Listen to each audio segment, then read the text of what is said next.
how's it going to look at these stores that we're looking at tomorrow? Yeah, I think these stores reporting will be a really interesting window into the consumer and how the consumer is doing, especially as we head into the holiday season.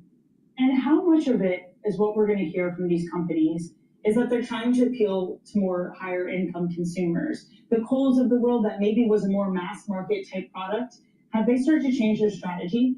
That's a great question. I don't know if they've explicitly changed their strategy, but with Gap, for example, they reported last week, and one thing they shared was that higher income shoppers were heading there. So it'll be interesting to see if, with these other companies, they're seeing higher income shoppers trading down and switching to Kohl's rather than a department store or something like that. And quickly, Lily, Kohl's this morning announcing that they have appointed a new CEO after an interim role. What changes could that mean?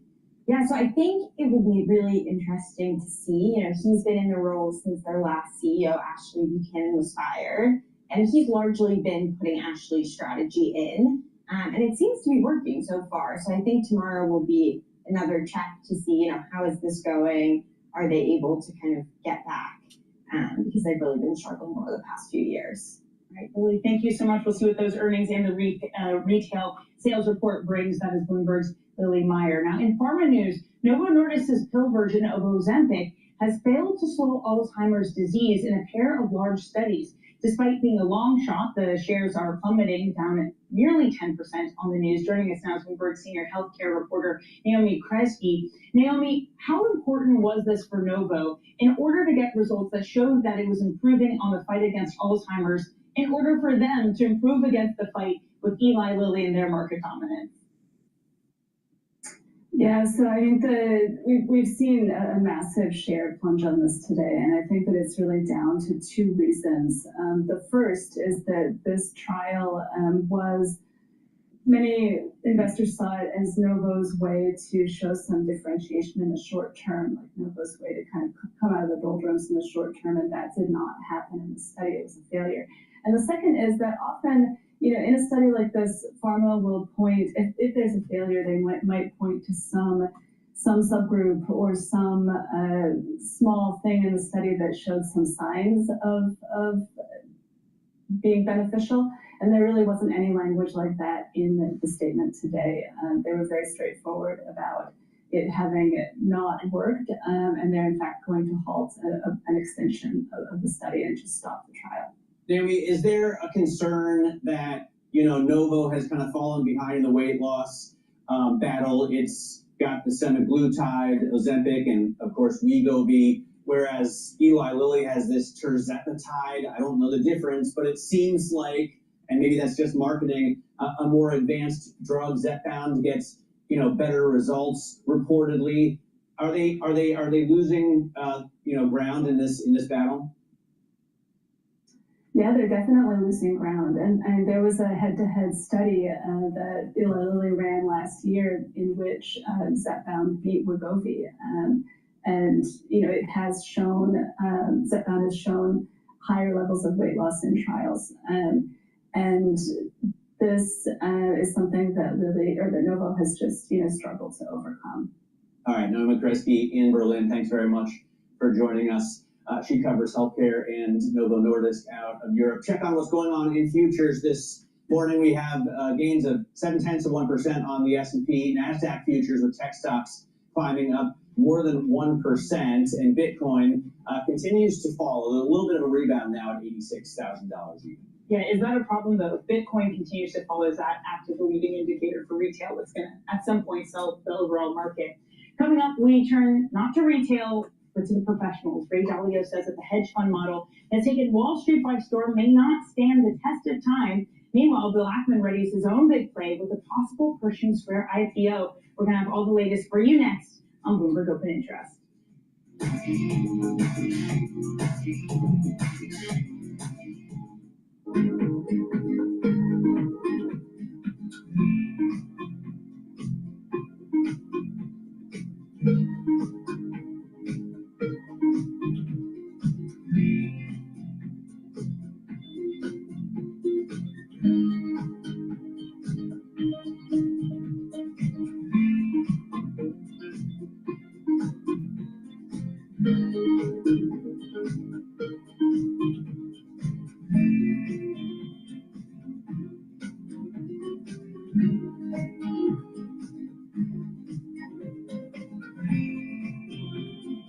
Technology is embedded in every aspect of our lives. And laying the foundation for the future.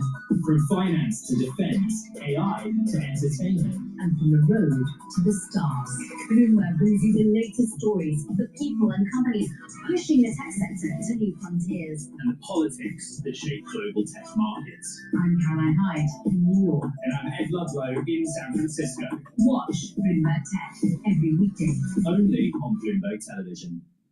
I'm Alex Rodriguez. And I'm Jason Kelly. And we're back with another season of The Deal, with athletes and entrepreneurs who are changing the game on and off the field. Jerry Jones. That's a good-looking trophy. 1-1 history in sports, not two. And it's because that 3 is imagination. That 3 is putting yourself in a way, having yourself hit the home run. Erica Ayers-Badon. I'm a high-energy board member. I'm very passionate. I have a lot of opinions. Up in our zone. I want to light fires in people's lives. So that is still one of my core mandates for all of my businesses. Justin Tuck. I tell all of my friends that play in leagues now, make these relationships now while you're hot. Don't wait till you're like your 12th year in, you're just hanging on. Stay tuned. You won't want to miss it.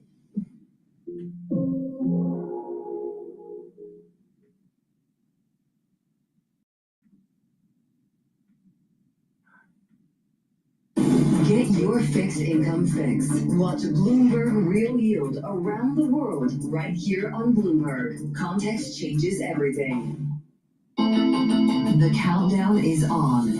Everything you need to get the edge at the end of the market day. Get ahead of tomorrow's trading with the close. Weekdays on Bloomberg. Context changes everything.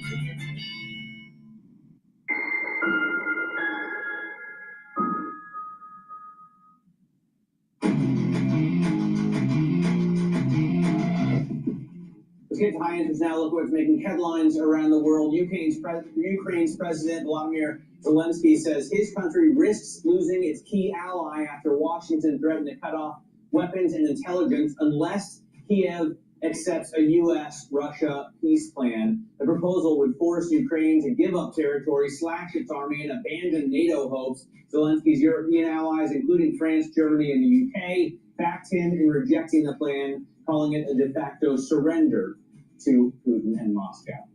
BHP Group has abandoned a fresh takeover attempt for Anglo American after the smaller miner rejected its offer, saying it wasn't better than its planned $60 billion merger with Tech Resources. The move ends BHP's surprise effort to disrupt that deal and shifts its focus back to major copper projects in Chile, Argentina, and Australia. You can see BHP Group shares actually moving lower, and although both are very little change. Watch out, pod shops. Ray Dalio is not buying the hype. The billionaire Bridgewater founder says the multi-strat hedge fund model dominating Wall Street won't stand the test of time. He spoke on Bloomberg's Odd Lots earlier. I think it's not going to last. There's different ways to play the game. That's a totally valid way to play the game. Maybe it's a totally fine way for the investment management, but it's not a fine way for building a 50-year-old. I did this. I built a 50-year-old organization. We're on the story. We're joined now by Bloomberg's chief Wall Street correspondent, Sri Natarajan. I mean, Sri, it's been around for 35 years. That's not too bad. It's like the difference between me and Danny, you know, Citadel and Bridgewater. And you've been much better at 50 than that, though. Oh, that's very kind of you to say. But I mean, if you have to think about it, his point here is, and again, you have to look at where Ray Dalio is coming from. He built Bridgewater from a two-bedroom apartment in New York in 1975 to one of the world's largest hedge funds. It's been around for 50 years, and it is known for its, shall we say, unusual culture, radical transparency, open disagreements, recording meetings, asking people to rank colleagues based on their attributes. So when you build a culture like that, everything else does seem a little different and a little weird. And his point seems to be that a lot of these multi-strats, so-called pot shops, they might be great at making money, but they don't necessarily build a fantastic business legacy. Ken Griffin would perhaps beg to differ. He's an Englander. Would beg to differ, and investors might beg to differ, because the investors in these firms don't really care about Ken or Izzy's legacy. What they care about is, are they making a good return on their investment? That means if these firms are performing, irrespective of how the broader markets are doing, they're happy. Having said that, you have to realize not all pot shops are made the same. There are enough variations. Yes, they all pool out money to these traders that almost operate as these independent shops. But the way it's done at different places is different. Some people pool their risks together. Some people just let them off on their own, give them strict risk limits, ask them to operate that way. At the end of the day, the differentiation is on December 31st, year after year, you look at how the performance has been. And if over 5, 10, 15 years you continue to perform well, that means you have a model that works and that will succeed. And there will be some pot shops that won't work. And it means your employees are getting paid, right? Because I get his point, which is the broad point that if they're not working together, they can't build a collegial sort of collaborative sense of school spirit, right? And I understand that. But the main thing that these women and men want is to get paid a lot of money, right? So if they get paid a lot, they're gonna. Hello, my name is DrPaulCottrell. Thank you for joining. We are live streaming on Rumble, on YouTube, and simulcasting on X Spaces. If you like the work that I do and you would like to support it, please share the links, ask your social media to follow me, and also make sure that you subscribe to all the different channels that I have. I have YouTube, Brighteon, Bitchute, Rumble, Substack, Patreon, TikTok, X, and GETTR. All the links are in the description of this video and all my videos. Please share the links and subscribe. You can also donate on my website, the-studio-reykjavik.com. You can donate through Stripe, PayPal, or buy me a coffee. You can be a paid member to my Patreon and Substack channels. All the videos I do are for free. I have thousands of videos out there going over different subjects about the news, about science, about health, lots of different topics, about the financial markets. So if you would like to help support the work, please donate or be a paid member to my Patreon channel or Substack channel. Again, all these videos are for free. In addition, I have great products on my website. I have ebooks, supplements, and course material on immunology and pulmonology. It's a great way to learn about how the body works. Those course materials are only $50. Get lots of videos, lots of PDFs, and you can learn at your own pace. So please go to my store, the-studio-reykjavik.com, and get the great supplements that I have and products. Since we're getting into the holiday season, start getting some of these products for gifts or even for your New Year's resolution to getting healthy. If you stack and you follow the holistic approach of these supplements, you stack them accordingly, you're going to slow down the aging process and boost up your immune system. Go to my store and get the structural nano silver soaps. You can get it in lemongrass, charcoal tea tree, but you can also get it in lavender and in peppermint. Very high quality structural nano silver soaps. They'll help with the health of your skin. Very high quality, way better than some of the other soaps that are out there. And you're helping support the channel. Get a few bars for your household. Use them as gifts. Use discount 5 and you get $5 off. All caps, discount, and then the number 5. If you spend $100 or more, you get a free gift until supplies last. All right, with that said, let's start covering the news. All right, there is an issue with what's going on between Japan and China.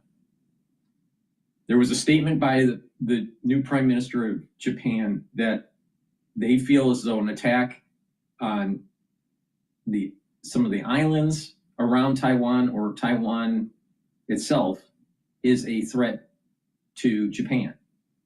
So China's representative basically threatened to chop her head off, and then he retracted. But there's this big political scene that's going on in Asia between Japan and China now. Now, does this mean war today? No. But the thing is that Japan is starting to push back on China, which is a good thing. But China is going, oh my God, you're so belligerent. how dare you protect Taiwan? Japan, how dare you, America, protect Taiwan? So I think that this is just another data point that suggests that war is coming in the Pacific. And it's about time. It needs to happen. China needs to be destroyed. The CCP needs to come down. We cannot have it. Just like we can't have Mamdani as a Marxist run in New York City. It's just not acceptable. But at the international scene, it is unacceptable for the CCP to be successful and to push back the hegemonic power of the United States. But unfortunately, there's a lot of America First out there that's not paying attention that America First doesn't mean anything if you lose your hegemonic power.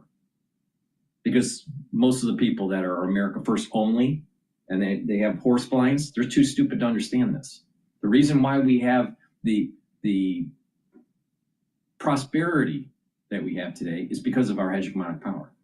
And there's nothing wrong with the American empire. So with that said, let's listen into Bloomberg here about Japan to deploy missiles to island near Taiwan. This is starting to ramp up. It's happening right now. It's happening to banking, blockchain, crypto. If change is happening in finance, then it's happening everywhere. And it's happening with Ripple.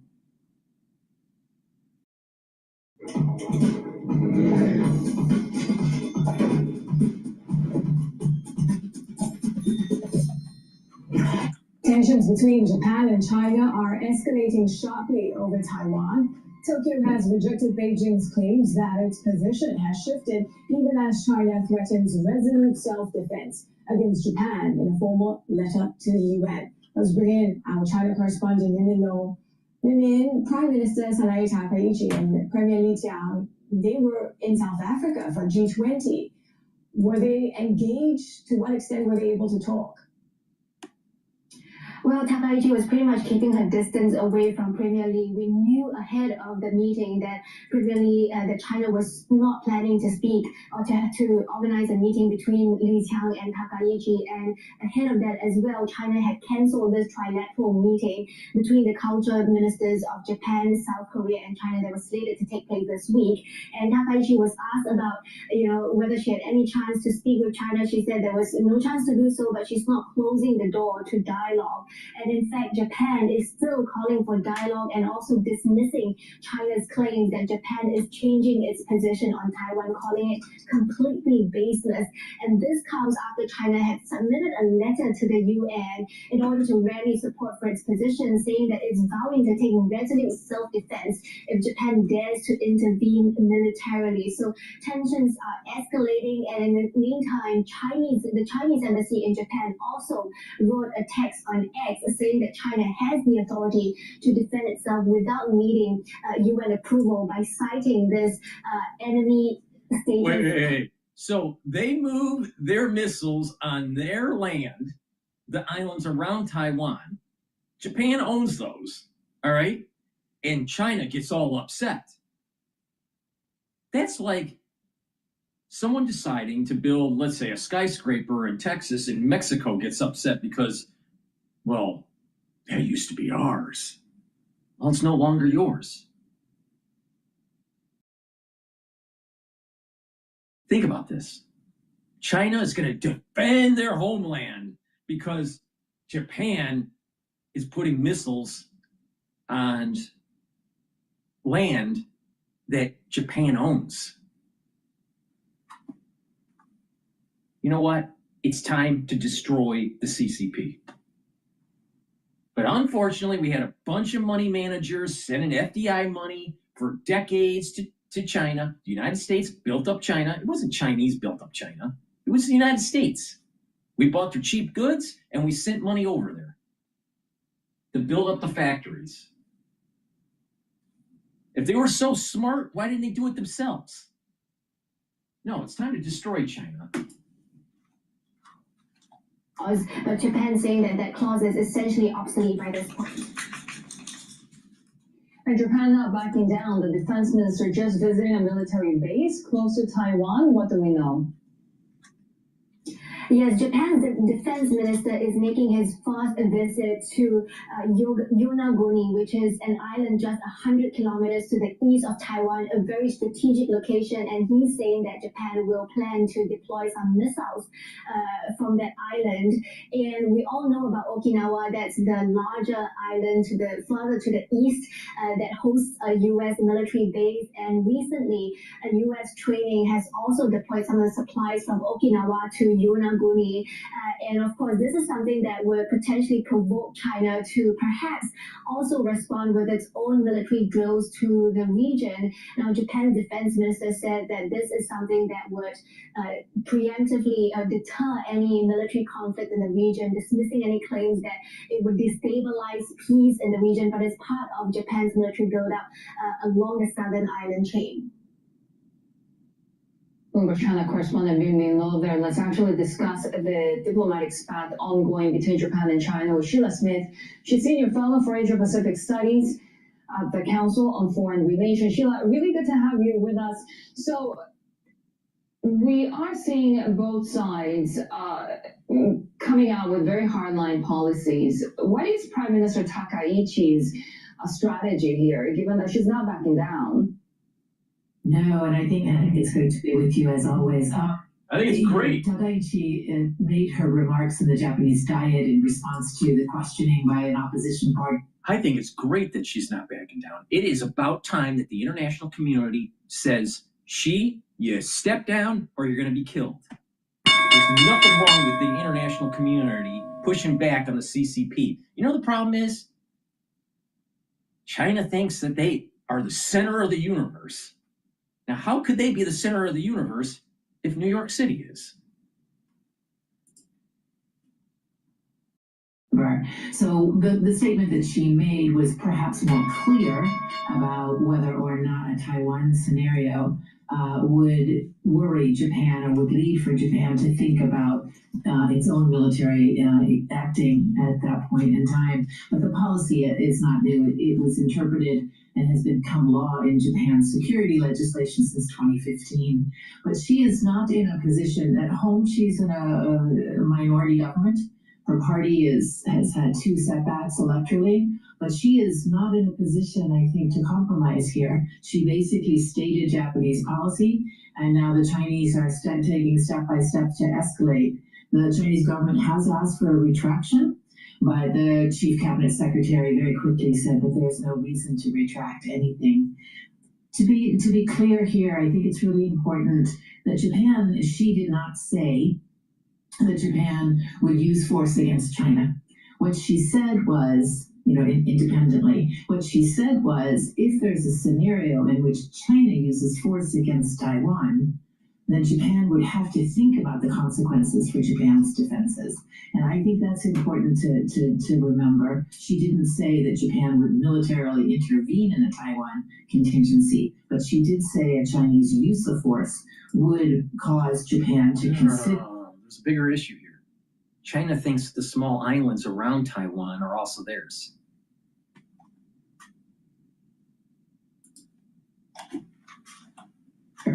It's defense needs, right? So I don't know. I mean, I think the escalatory path is interesting to see. It's mostly economic at the moment, but the statement at the UN, for example, and Wang Yi's comments, I think, are suggesting the world would be a better place with President Xi dead,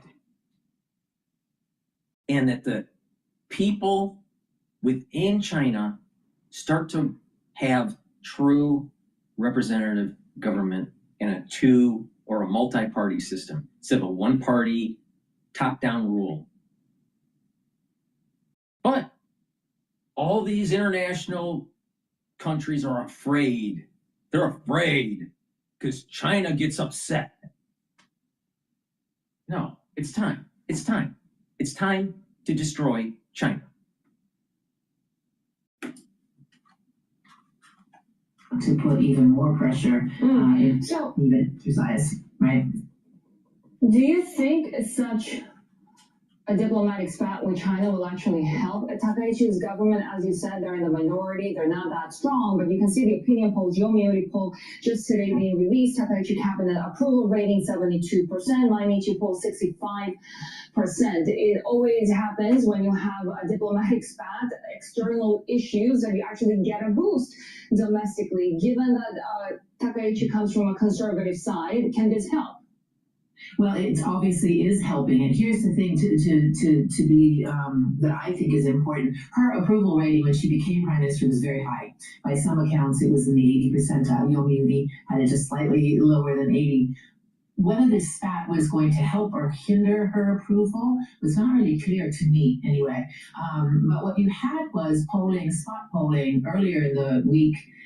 Earlier in the conflict, to basically say, did she do the right thing? Did she say the right thing? And 49% of the Japanese people said yes, which is very unusual given, as you may know, the Japanese hesitancy about use of force and making comments about the use of force. What these recent polls, and I'm glad you noted the Yomiuri poll in particular, what they reveal, the Chinese representative to Japan said that the Chinese should chop off her head. How is she going to react? How should she, Takaichi, react? It is time to stop the tyranny of the CCP. And not just that. It's not just Taiwan. Look at what's happening with Tibet. China is out of control. It's time to destroy them.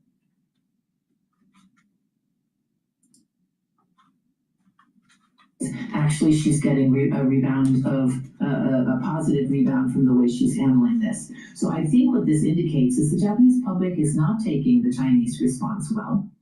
The economic sanctions have been on tourism to Japan. Well, a lot of Japanese think there's too many Chinese coming to Japan. The thing is that the Chinese they don't like anyone telling them what to do. They don't like anyone saying, you know what, you're a bad guy, President Xi. You're a bad guy, CCP. They don't like that.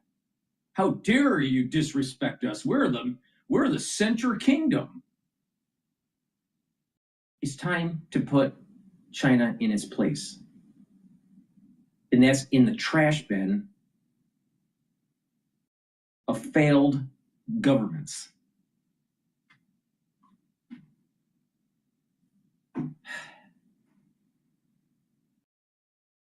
How dare you, Japan, disrespect us? We're the Chinese. How dare you?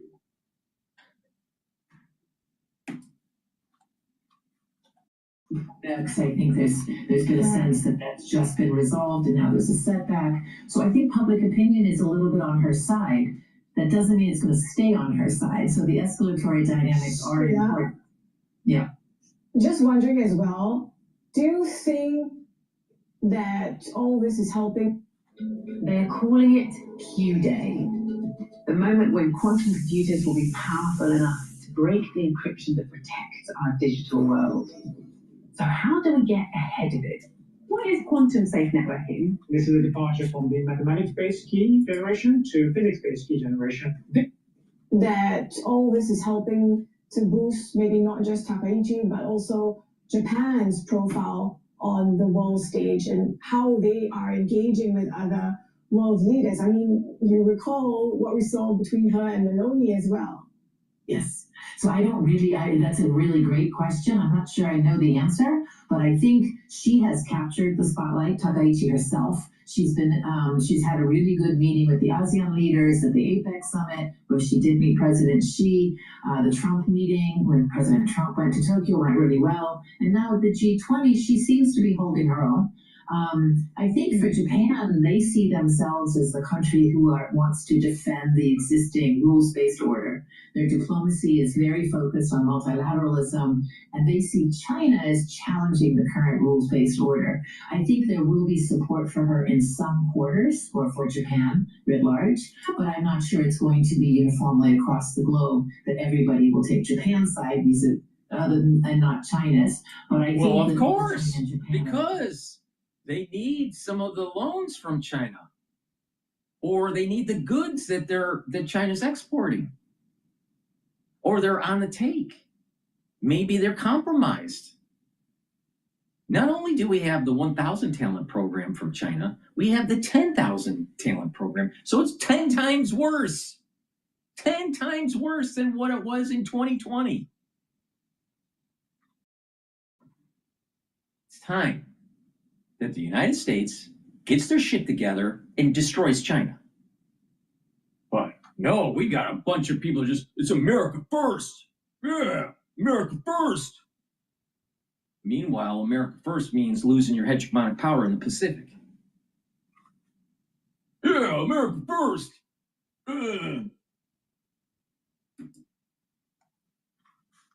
On the global stage now to demonstrate that their positions are the right positions, and this will unfold. I think I'm not sure how, but I think once we get close to either the threat of the use of force or a much more of ships go into the East China Sea. If you start to get that kind of dynamic to the tensions, then I think people will get worried. Will get seriously. China's Xi is speaking with Trump by phone today. All right? And I'm sure they're going to be talking about this. I'm telling you, the United States, for our own benefit, needs to make sure that China stays on the mainland and they do not take over Taiwan.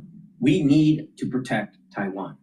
Unfortunately, we have a bunch of idiots in our population that don't know any better. So they think that just being, a pacifist and you're just going to focus on America first and only domestic policies, and they don't realize that by losing the hegemonic power and the freedom of navigation in that region led to us having such economic progress. If we lose that hegemonic power, if we lose that freedom of navigation in that area, we are no longer a superpower.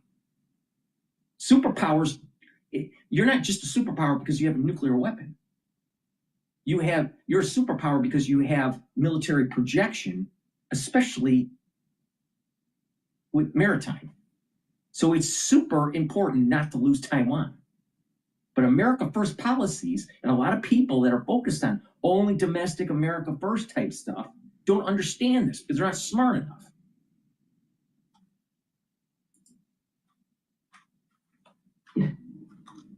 As you say, now the tensions are mostly economic, and I guess at this stage it's also worth taking stock in how Japan under Takaichi's leadership has been engaging with the US on economic and tariff policy. What do you think is the key thing that's going to shape their relations going forward? Well, I think, clearly the tariff deal was negotiated by her predecessor, Prime Minister Ishiba, but the gentleman who negotiated it is now in the cabinet. So there's continuity on the Takaichi position on the U.S. And the idea and the visit of Trump to Tokyo produced several documents, cooperation on rare earth and critical mineral supply chains, on scientific innovation, next generation technology. So you see that the relationship is focused on these economic dimensions, but shifting it over a little bit to economic security kinds of priorities. I think she's going to be very consistent. The U.S.-Japan alliance is very, very important to Japan.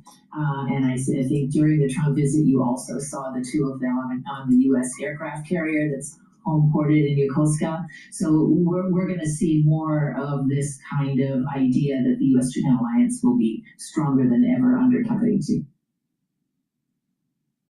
All right. I'm going to play another video. This one is about the same subject matter. Japan sends missiles near Taiwan as China reacts.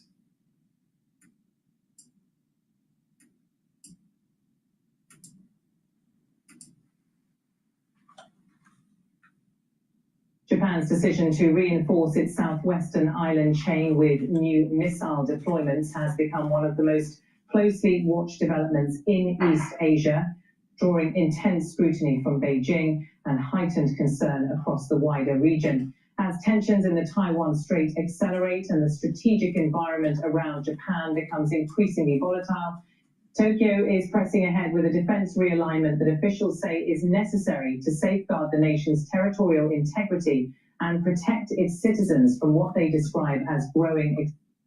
The Pacific Alliance needs to stand up and state, China, you are no longer going to project on the first island chains. And if you try it, there's going to be a war. So do you want to bet against the allies or not? But it gets even more important of just destroying the CCP. You can't have a country that has a top-down control, especially with the types of technologies that are being developed today, with AI and surveillance. Because if they're successful, other nations are going to adopt their policies of a one-party system. You lose constitutional rights, and you're under a surveillance grid.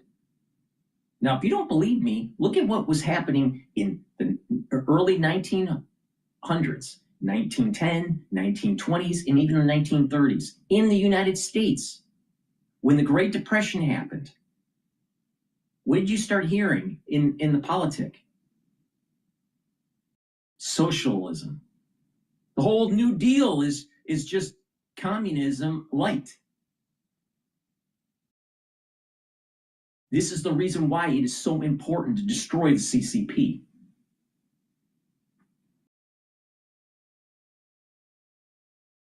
People forget their history, so they vote in a mayor that's literally a Marxist.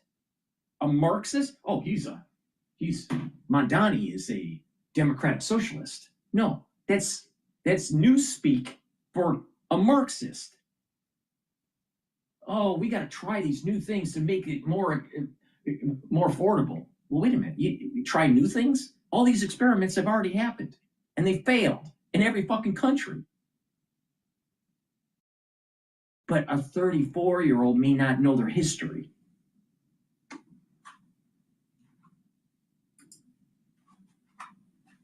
External threats. The center of this unfolding story is Yonaguni Island, Japan's westernmost inhabited territory, and a tiny landmass sitting closer to Taiwan than to mainland Japan. For years, it has been seen as geographically remote and strategically peripheral. But in today's climate marked by Chinese military expansion, recurring incursions near the Senkaku Islands, and a shifting balance of power, Yonaguni is being transformed from a tranquil outpost. Right, and that's another point. This is a great point that the reporter is saying. Who started this? It's the Chinese doing military incursions through maritime and with their air force. They're probing to see where the defenses are. So when they make their move, they can figure out probabilities of success. Now the question is will Trump back down, or is Trump going to actually do the right thing and actually engage in the war? I don't know. Honestly, I do not know. Because sometimes I think Trump does the right thing, and other times he seems to do the wrong thing.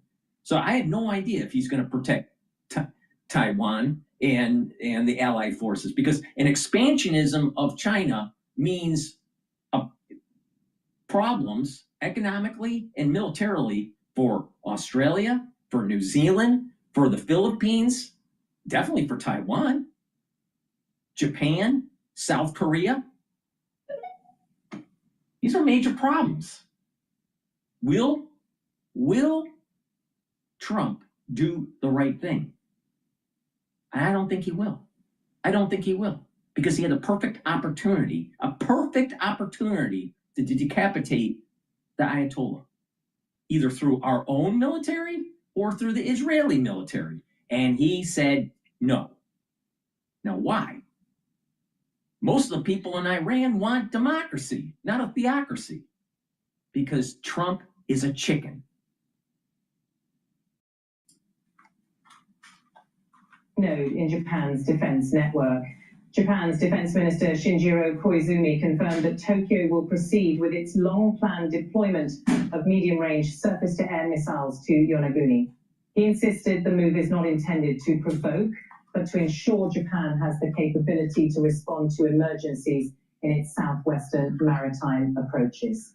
He said the deployment is essential to strengthen Japan's deterrence and defense posture. He also underscored that these systems... All right, you know, building a missile defense system around this area is super important, especially for the Allied forces, because it'll make China think twice on invading Taiwan. But not just that, it's really important to protect their own islands, Japan's own islands. Because remember, China doesn't accept that Japan owns those islands. See, this is where people need to wake up. The first island chain, China thinks they own it. They don't. And then not only that, they're trying to circumvent the freedom of navigation between the Taiwan Straits, because China thinks that that whole 9-dash line is theirs, and that no one should be in it unless they get written permission from the high ups of the CCP. Now, do you think that our battle groups should be getting a special permission to go through the 9-dash line? Hell no. Hell no. Now, if Trump leaves office, let's say in 2029, right? In 2029, he leaves office. Well, wait a minute here. Do you think we're going to have a president that's going to be actually steadfast to support our allies and to be forceful against China? You think J.D. Vance is going to do it? Think Rubio is going to do it? Or some Democrat is going to do it? What about AOC? Or what about, some other Democrat as a president? Let's say Gavin Newsom. You think he'll do it? No. This is a perfect opportunity to hit China now. Now, you also got to start thinking about, well, wait a minute here. Because of the ease of manufacturing of biological weapons, we're adding to the probability that one of us, either the United States or China, will use them. So isn't it prudent to actually hit China now?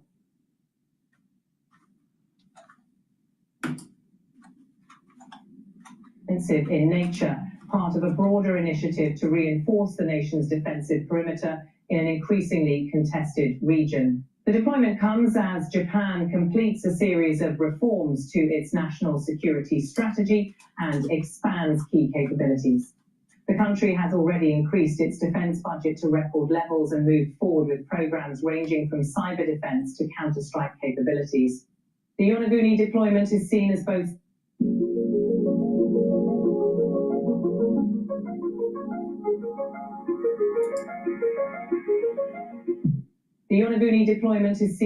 symbolic and practical. Symbolic because it signals that Japan is prepared to defend territories long considered too remote to host major military assets. Practical because these islands offer vital vantage points for monitoring the Taiwan Strait and the East China Sea. But the military positioning is only the surface of a deeper and more consequential development. The announcement follows remarks by Japanese Prime Minister Sanae Takaichi that have sharply altered the diplomatic environment. In recent parliamentary discussions, Takaichi made clear that Japan views a potential Chinese attack on Taiwan as a direct threat to Japan's own national security. Her statement has resonated strongly across the region, not only because of its content. Okay, I'm going to switch over to CNA Insider, talking about Japanese split on Taiwan issue. All right, so of course, there's Chinese propaganda. We all know this, all right? So this is I haven't seen this video. I suspect that this is Singapore's propaganda machine that's aligned with China, all right? Now, there's been some protests in Japan about Takeishi's stance against China, all right? Now, of course, I'm sure that there really are protests. The question is, how big are those protests? Now, according to Bloomberg's video that I just played, her polling is very high. She's very well liked. So let's take a look at CNA and see if there is some propaganda that's more aligned with China. But the reality here is that, wait a minute, if we're going to be going to war, we've just elevated the probability of another bioweapon release. See, people need to start paying attention. There's a link between what happened in 2020, really 2019, all right, and Taiwan. And this is the reason why I said that you have to watch the videos that I mentioned, biological weapons in foreign policy. Because everyone's so focused on inoculations. That's not where the game is. That's not where it's at. You got to pay attention. Pay attention. But there's so many people out there that are just pontificating about inoculations, and they're not paying attention about pathogens. They're not paying attention about the foreign policy that we have that is behind the scenes that's actually developing biological weapons. Now, if you're going to be dealing with a population that's around 1 billion, 1.4 billion, and that's your enemy, and and a big part of their population lives in high-density areas, what are you going to use? What are you going to use? Do you think you're going to use a nuclear weapon? No. Do you think you're going to use a pathogen? Yeah. The problem is that the shield for the pathogen release is porous. So other people get sick. Other countries get sick. Even the country that releases it gets sick because it's not that effective. But the thing is the difference between losing your hegemonic power or having 10% of your population die. Now, if you're the Pentagon, what are you going to do? Well, you pick to live another day and to maintain your hegemonic power. And you will sacrifice 10% of your population. Now you understand what happened in 2020.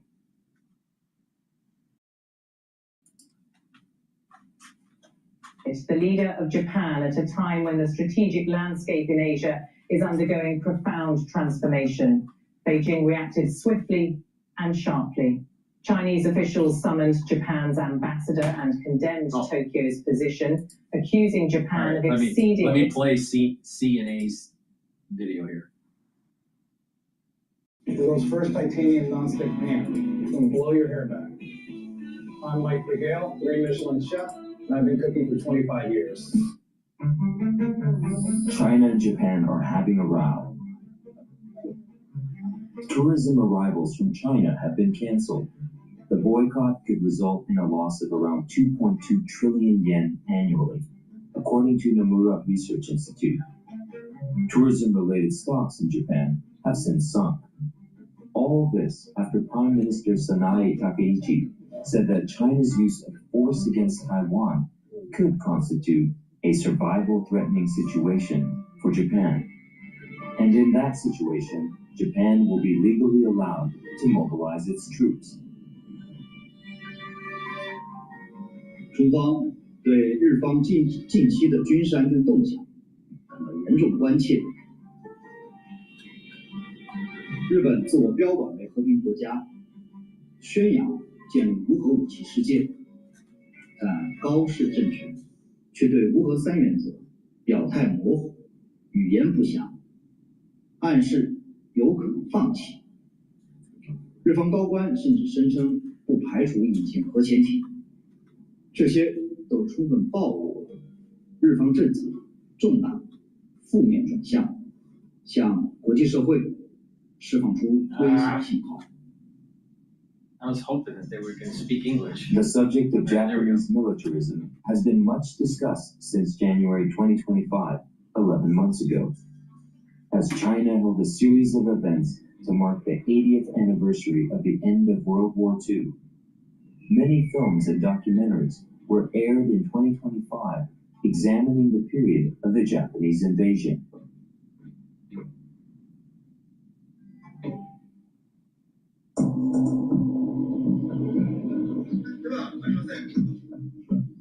Every year, American and Japanese troops get together for joint drills known as Exercise Iron Fist. The drills in 2025 are reported by the Japanese media to have the largest troop contingent since the exercise began in 2005. It was held in Kyushu and Okinawa. Okinawa is part of an island chain known as the Nansei Shoto chain, which stretches 1,200 kilometers between Japan's mainland southern point, Kyushu, and Taiwan. This is what I mean by the first island chains. This is the northern part of the first island chains. There's also island chains that are south, but China thinks that they own them. There's the problem. Hello, and in between these island chains and mainland China is the international waters that China feels as though they own. So they're trying to circumvent freedom of navigation of the U.S. military or anyone. If you had a dinghy and you wanted to go through the Taiwan Straits, China's going to get upset with you, even though you're in international waters. Well, wait a minute here. Why? Because China thinks they own it. And then they think they own the waterways. They think they own the resources of the water, like the fishing rights, and also the natural gas. That's deep underground. Chain is regarded as a potential front line in the event of a Taiwan contingency.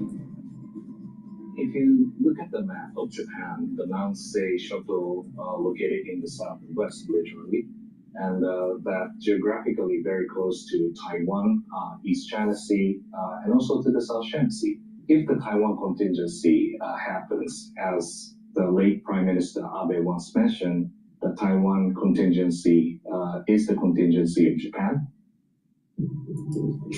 Now just play this in your head. Just play this in your head really quick. If the United States and the Allied forces don't band together and China gets those island chains, that means that mainland Japan is is at risk in the south.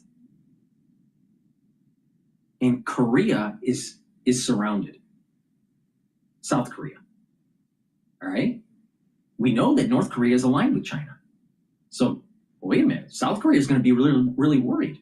Now, don't you remember the archipelago that's coming off of Alaska? Well, wait a minute. That's at risk now. Things are happening with the United States and Russia. Well, wait a minute. That's a problem. What about the Philippines? Oh, China wants those too. Wait a minute. How are we going to move around from the West Coast, from California, all the way into the Middle East? Can't do that. Can't do that. Now you're going to have to go through the Panama Canal and go through the Atlantic and then maybe into the Mediterranean and then down the Suez, or maybe go around Africa.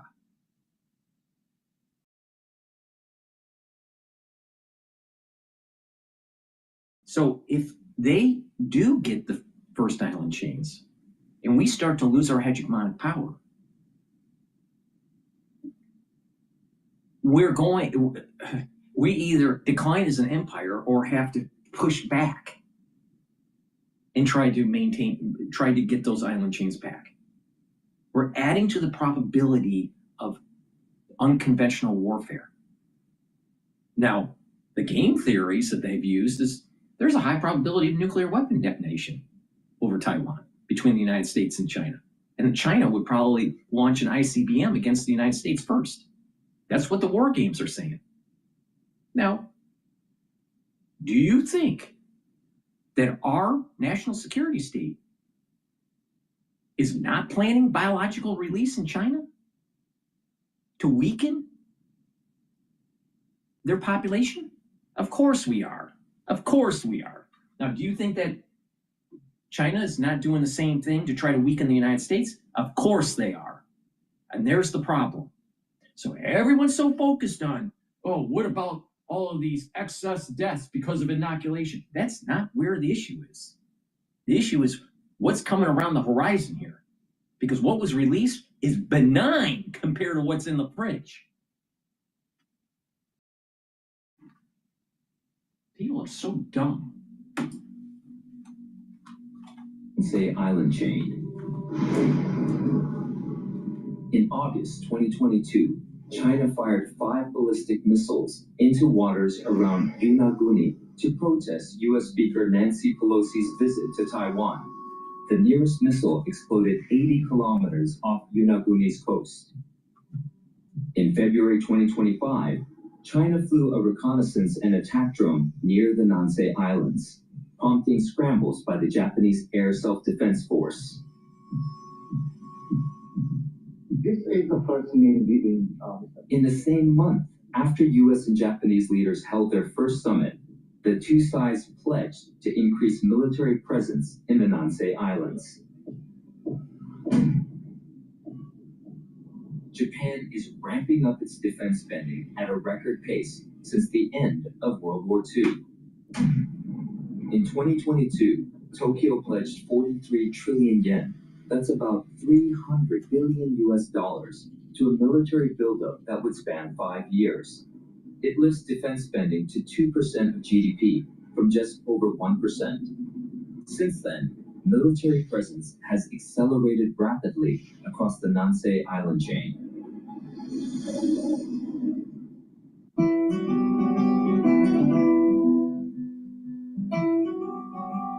Yonaguni Island is a case in point. The place is known for its wild horses and rugged coastline. But the wooded mountain ranges now carry radar sites to monitor Chinese military activity. And what was once a cattle ranch is now a military camp. These developments... Now, don't you think that China's smart bombs, our smart missiles, are going to go and hit it to knock out the radar? Yeah.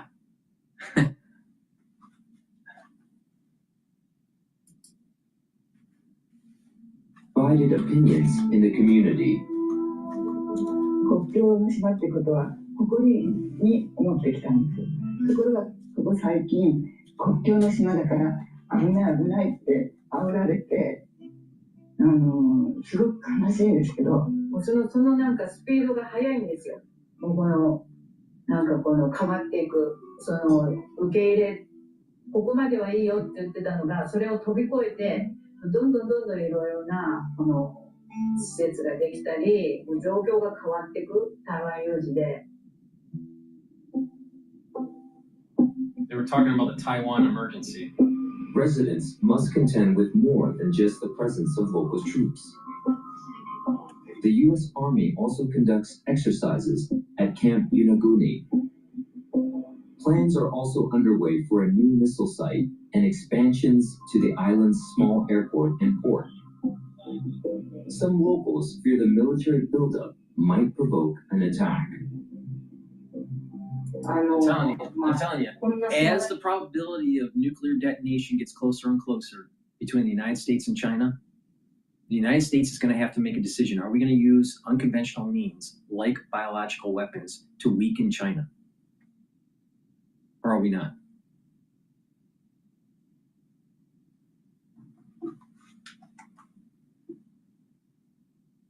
And we may have to. We may have to. We may not have a choice. 島をそういう利用の仕方、バトルフィールドにするっていう感覚で見ないでほしい。The fishermen, who have been among the first to see growing Chinese military activity, take a different view.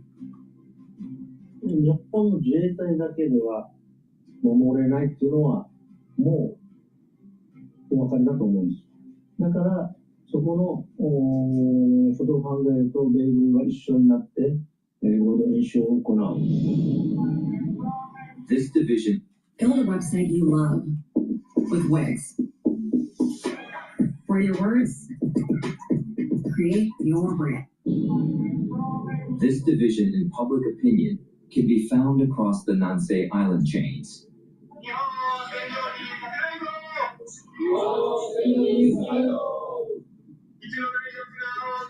These are protesters against the government. In Okinawa, some residents are calling for the number of American troops located on the island to be reduced. 55,000 American troops are stationed in Japan, and most of them are here in Okinawa. The most fundamental difference that needs to be addressed is, I would say, philosophical, in that there are those in Okinawa who truly believes that any type of preparation for a crisis, any type of military buildup to deter such activities from occurring is escalatory in nature. So think about this. Think about this, about power projection between two major nations like the United States and China. There's a Thucydides trap here. We have an empire that maybe is declining, the United States. It's still debatable if it's declining or not. But I can make an argument for a decline and for an ascent. And then you have China that is an ascending empire or ascending nation, superpower. And they're going to conflict. There's going to be a conflict there. And this is exactly what Thucydides, in his writings, warned people about. Between Sparta and Athens, we're seeing it play out. 2,500 years later.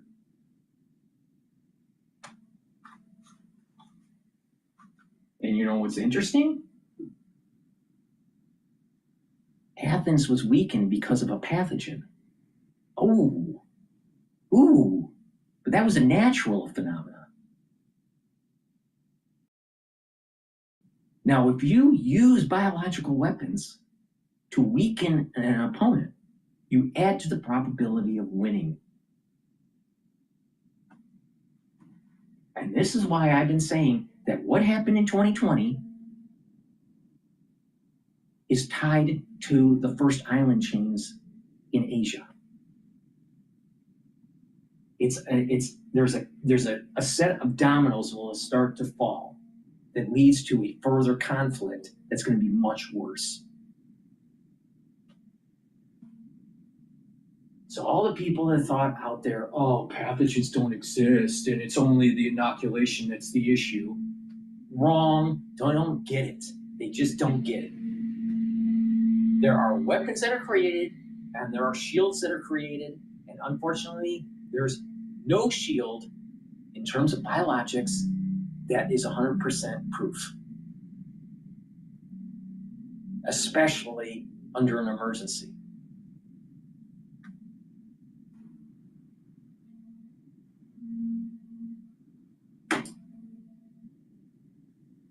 To not do anything, because any action would be seen provocative from the other side. So my point here is if you have a group of people from the Japanese side that says, well, we can't have the United States on Okinawa, we can't have any military preparation, then what that does is it allows for China to take the island chains.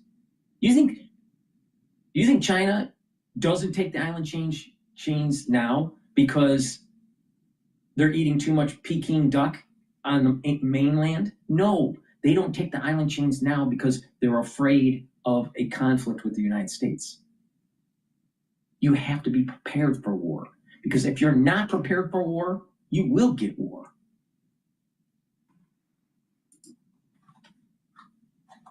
So we should not do that. But then, of course, there are others in Okinawa who believes that no, deterrence works. Yes, exactly. To pursue peace through strength, we need to be prepared. Is this fundamental philosophical differences also amplified throughout the whole nation? I would say so, and there are various public opinions to support this. I think that the Japanese people are becoming much more aware about the importance of the self-defense forces and the Japan-US alliance in deterring conflict from occurring in the region, precisely because what's happening in the Taiwan Straits, as well as what's going on in the Russia-Ukraine front.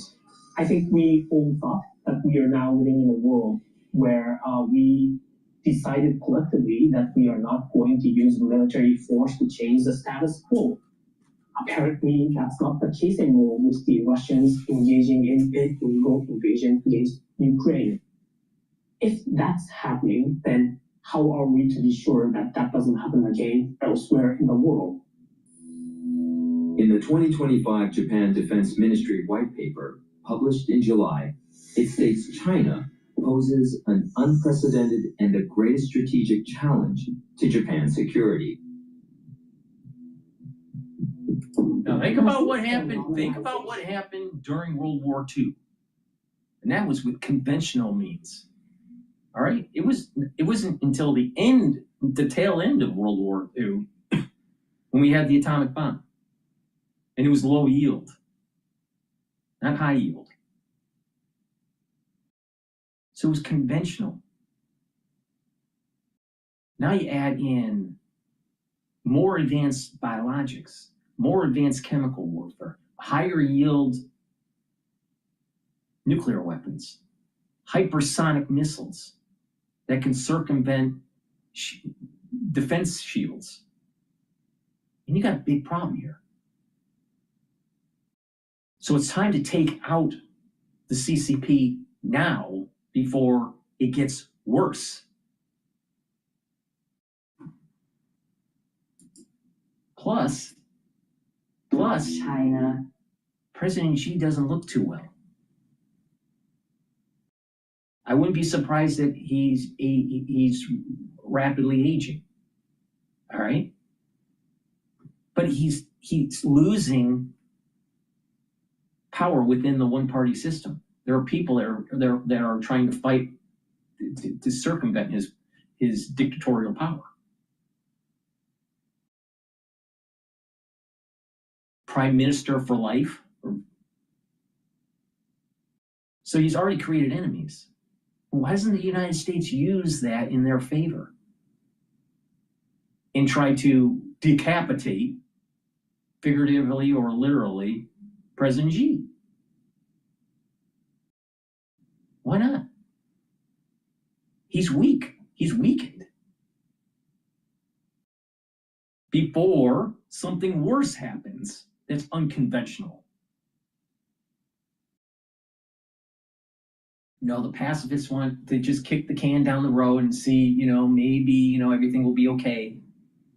But every time someone kicks the can down the road, when it does flare up, it's a lot worse. There's more collateral damage, there's more death and destruction, and it's a lot more expensive. Japan bilateral relations trade has just gone up. It's gone up more than 300 times, and the figure now is close to $300 billion annually. We know that Japan is China's third largest foreign investor, and China is Japan's largest trading partner. So in the context of all that, is China really a threat to Japan?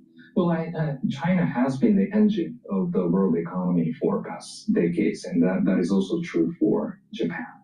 And currently, you can thank Kissinger for that, because he thought that a strong China would be a great way where the United States could do a pincer move on Russia, where you have an Asian force that weakens Russia, or Soviet Union at that time, and European theater. And we'll just bring China into the world organization and have good trade relations. We'll build them up. It was a Cold War strategy against the Soviet Union that backfired on the United States. Fast forward to 2025, and now we got to clean up the fucking mess that Kissinger made.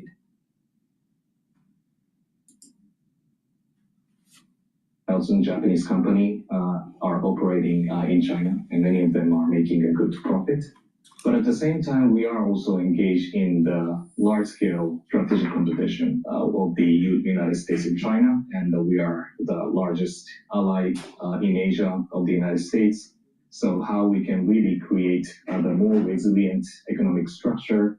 After all, Chinese economy still plays a huge role in the Japanese economy in both positive way and also as a source of risk. So we are now navigating such a complex scenario towards China.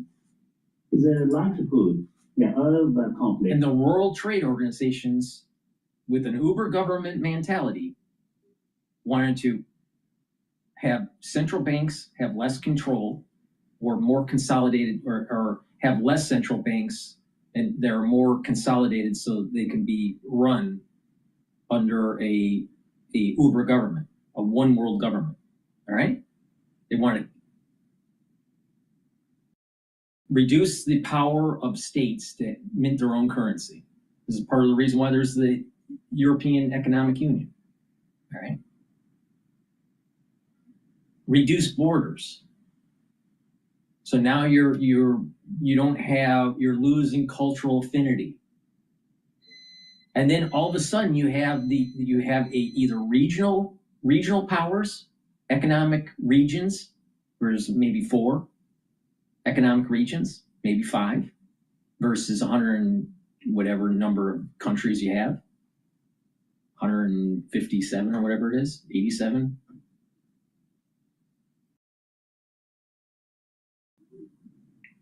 If you don't have a border, you don't control your currency, you don't have a country. It's easy to take over. So you have this World Trade Organization that was promoting China and moving FDI money in and building up their industry and shipping jobs away from different countries, especially the United States. But it wasn't just the United States. Japan was losing jobs to China. What for? Because there was a foreign policy in the 1960s to bring China into the orbit of the United States to try to circumvent the Soviet Union. And we thought that they would eventually become a democracy. Well, guess what? Mao's edicts continue to echo through time and into the modern day, and they have a one-party system that's top-down control, and now we have all this technology that's being used for population surveillance and social scoring. Big problem here. Big problem. So you have the World Trade Organization and lots of money managers that made a boatload of money by basically gutting manufacturing from modern countries, industrialized countries, especially the United States. And now we have this problem. What are we going to do when China makes their move on the first island chains? Well, you got a bunch of American fat asses just stuffing their face with a bunch of potato chips and not paying attention to what really is happening.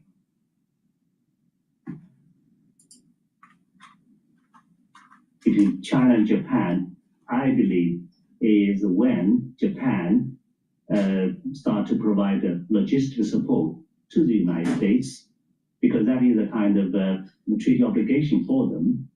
But they're not stupid, because according to public opinion, not many people will support a direct conflict with China. I don't believe the Japanese... if you don't support a direct conflict with China, you're going to lose your land. It's that simple.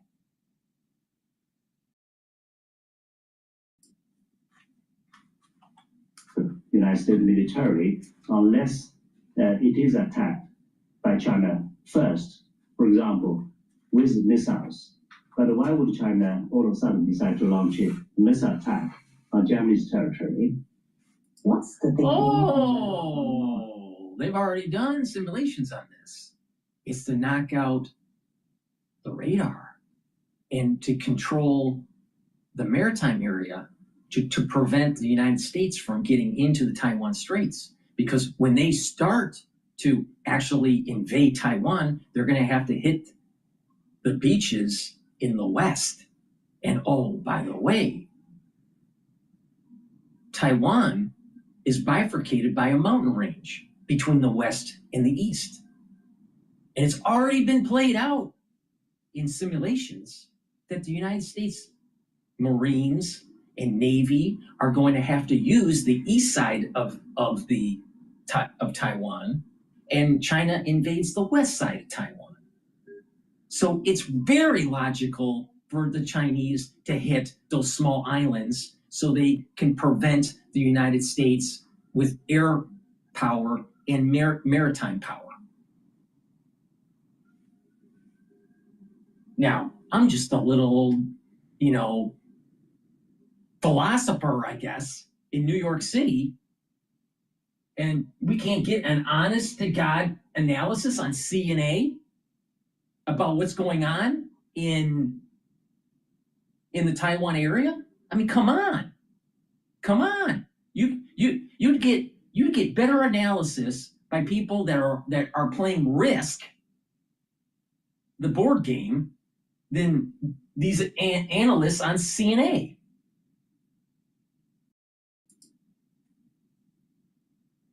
Japan should defend Taiwan if it ever were to come to that. There are no treaty obligations for Japan to protect Taiwan. That's clear. What is important for Japan, though, is that the Taiwan contingency does not happen. So it's less about Japan trying to defend Taiwan, but more about Japan doing everything it can with its allies and partners to make sure that such a crisis is deterred. If Taiwan falls, so do the island chains for Japan. That's the whole game plan for the Chinese. Wake up. Those small island chains north of Taiwan are tied at the hip with Taiwan. They survive if Taiwan survives.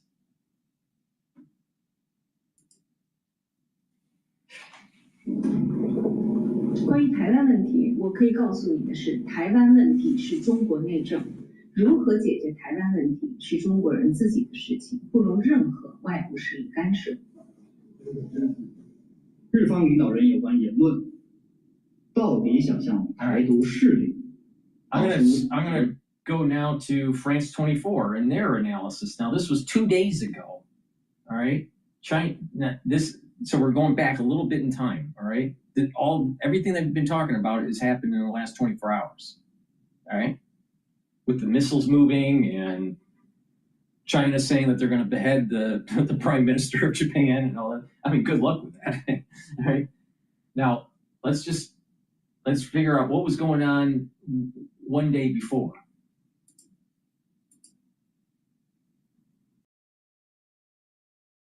The reason we exist is because you cannot stay ahead of all things. So what we do is we block by default. If it's not on the list, it cannot run in your environment. Oh, you know what? They may have, because of the change in times, this may be over the Chinese and the Japanese tit for tat with this diplomatic issue. So let's listen in here, because this may not be 2 days ago. This may not be the day before incident. This may be the incident because of just the time zone differences. Access Asia with me, Jenny Shin. Here are the stories we're covering for you on this edition. Tensions between Tokyo and Beijing continue to escalate over Prime Minister Sanae Takaichi's comment on Taiwan. Yeah, it is. Beijing suspending Japanese seafood imports and cancelling Japan-bound flights in response. Toxic air pollution in the Indian capital forces schools to close and draws hundreds of protesters to the streets for weeks. Angry residents say the government has not done enough to address the crisis. And in China, a military-style boot camp for children to keep them away from phones and computer screens, amid rising concerns around the amount of time the youth spend online. But first, diplomatic tensions between China and Japan are still running high as the row continues.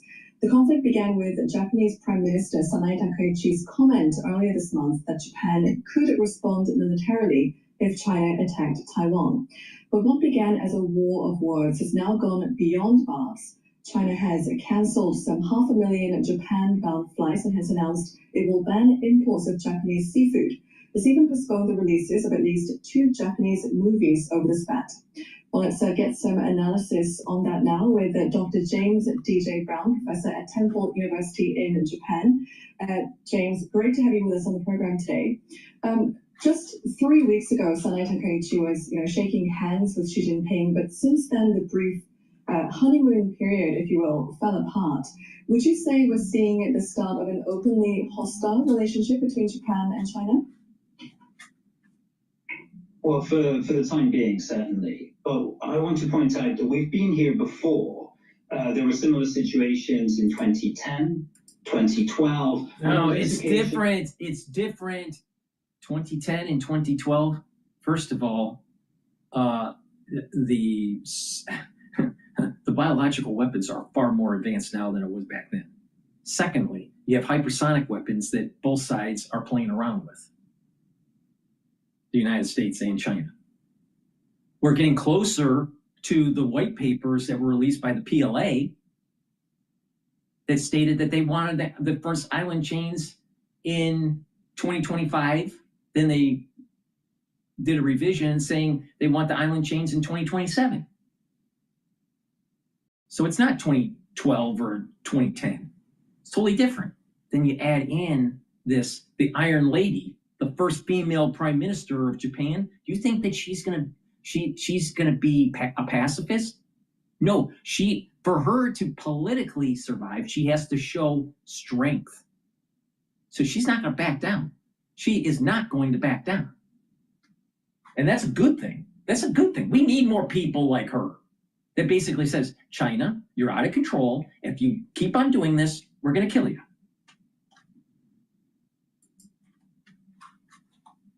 The two sides were able to, after a period of hostile kind of exchanges, were able to put these issues aside and get back to not a friendly relationship, but at least one that some of the heat had been taken out of. So what we're waiting to see now is if the situation will be the same. If so, in a few weeks, things will go back to normal. If not, then it could become increasingly worrying. Now, Takaichi has, declined to retract her remark. The United States military and its war plan for the Navy is saying 2027 or 2029 is when the United States has to make their move. Now, this is part of the reason why the United States are making more ships. This is part of the reason why there are investments in AI drone technology. This is part of the reason why Trump keeps on saying, you got to decouple from China. Because there's already a military plan from the Pentagon to actually hit China by the United States. This is not something the question is, what lights the fuse? Is it China? Is it Japan? Is it the United States? Who knows? Some other actor? Maybe it's Kim Jong-un deciding to launch a missile and it hits Tokyo by accident. Who knows? But someone's going to make a miscalculation and this is going to speed up. So what does it say then about her foreign policy, the fact that she's taken such a strong stance vis-a-vis China so early on in her premiership? I mean, what message is she trying to send here to Beijing, or is she even perhaps trying to appeal to her support base at home?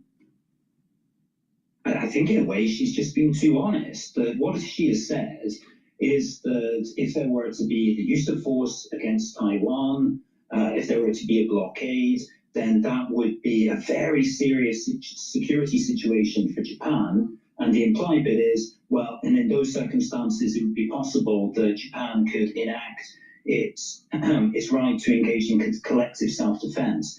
So that's actually been the position of Japan for a very long time. What's changed is that most Japanese leaders have been evasive. That's been the underlying position, but they've avoided saying it publicly. The fact that when she was asked in Parliament about this, she responded honestly and clearly, that's what's led to this approach. So I don't think it's that she wanted a sort of crisis here. Now, why would there be a blockade with the small island chains that's north of Taiwan? Oh, that's because that China wants to protect their amphibious assault on the western side of Taiwan. Now, the mountain range in the middle of Taiwan is to our benefit, because the U.S. military will do a land assault and slowly creep from the East Coast to the West Coast, and hopefully destroy the military that's on the island through that amphibious assault by China. But the thing is that part of the move that China's going to make is trying to protect their amphibious assault. To do that, you have to you have to control those island chains in the south and in the north, because that would prevent the United States from getting in. Because it's not going to be Japan's Navy that pushes back, it's going to be the United States' Navy and Air Force. But because they have long-range missiles, we got to somehow knock out their radar to be able to get close enough to be able to make our moves. Because it takes forever to make a ship.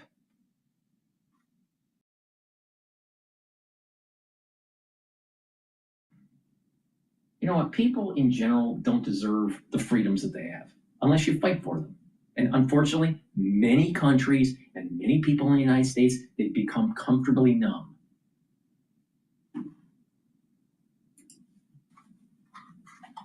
Yeah, and she answered it. Now, Beijing has, of course, vowed time and time again to take control of Taiwan by force if necessary. But in the context of tensions with Tokyo, does that make escalation in Taiwan more or less likely? Well, it all depends on the Chinese side. It all depends on Beijing. I mean, in Tokyo, the real worry is, as it is for others, is it depends on the decision of one individual, President Xi Jinping. And of course, he's well known to have said to the Chinese military to prepare to be ready, if necessary, in 2027. Now, that's not to say that the Chinese leadership is going to move on. See? To be prepared. And the United States, is paying attention to the white papers by the PLA. This has already been war gamed. There's going to be a war. This is not going to be like, well, maybe there'll be it's going to happen.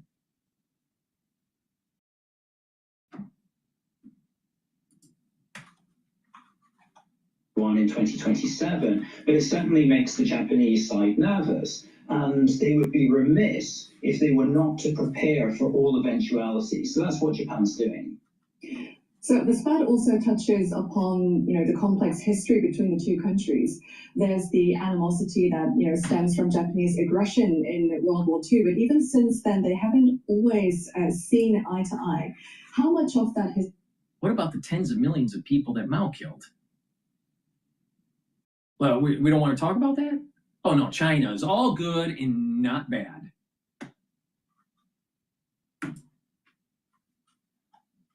Plays into what we're seeing today. Well, very much so, and that's actually been noticeable in some of the Chinese side's responses, suggesting that it's Japan going back to its aggressive old ways, suggesting almost that Japan's, threatening Taiwan, which of course is not the case. So absolutely, the history of Japanese imperialism, colonization, and the atrocities that were committed is why so much of the Chinese population is almost willing to... China needs to pay attention. Most of Japan is a bunch of Hello Kitties. You think that Imperial Japan is going to come out of a generation of Hello Kitties? I mean, get real. Get real.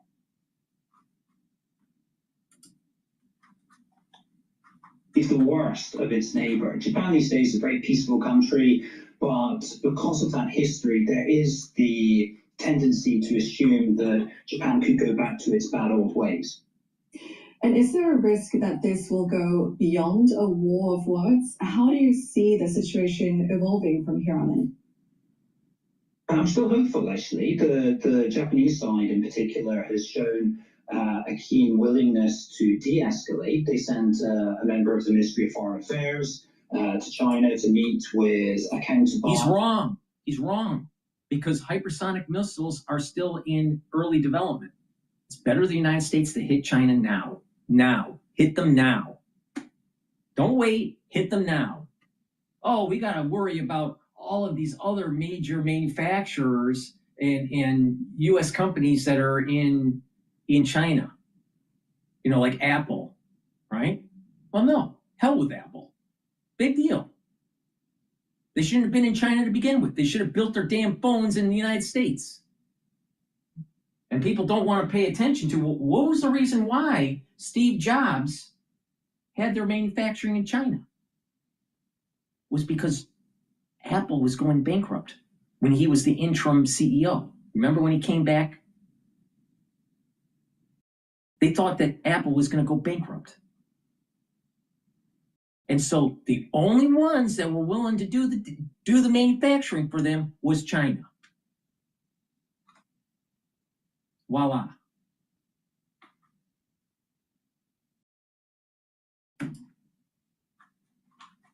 Try and communicate that Japan doesn't want a crisis. In addition, the Prime Minister has indicated that in future she will be perhaps a little bit less explicit. But the problem is the Chinese side are not satisfied with that. They want her to retract her statement. And I think it's very unlikely that she will do that. As I say, she's not really said anything that is untrue. It's not really a change in Japan's position. And if she were to retract the statement, she would immediately look very weak within Japan. And the fear would be in Japan that might encourage China to push its neighbor around in the future as well. All right, James DJ Brown, professor at Temple University in Japan. Great to hear analysis. Thank you so much for taking the time to speak to us today. Thank you. All right, before we go to the next video, please go to my store, the-studio-reykjavik.com, and get the zeolite. Zeolite will help to bind to heavy metals, toxins, and chemicals. Allows you to urinate them out within 6 to 8 hours. Take 3 small drops underneath your tongue. Drink it with filtered water. Do that every day. That will help to boost up your immune system, help your endocrine system, and help your other organ systems. Because when you get rid of those toxins, your body will perform better. Also, get the digestive enzyme complex. This digestive enzyme complex has the enzymes that will allow you to reduce the stress on your pancreas, and you can digest your proteins, carbohydrates, and lipids. See, normally your pancreas secretes enzymes to digest different types of foods. Different enzymes will digest different types of foods, proteins, carbohydrates, and lipids. But as you get older, your pancreas doesn't work as well, no matter how healthy you are, all right? Your pancreas starts to age. So it's important to reduce the stress on the pancreas and to allow for proper digestion, less stress on the digestive system by taking the digestive enzyme complex. Now, there's a dual purpose with the digestive enzyme complex. Not only are you breaking down your foods and reducing the stress on your pancreas, but it also has the enzymes like bromelain to break up clots because it's fibrinolytic. And also, digestive enzyme complex has the proteolytic enzymes to break up glycoproteins, which was super important in 2020. And that was the reason why I told everybody 5.5 years ago, guess what? Start taking digestive enzyme complex.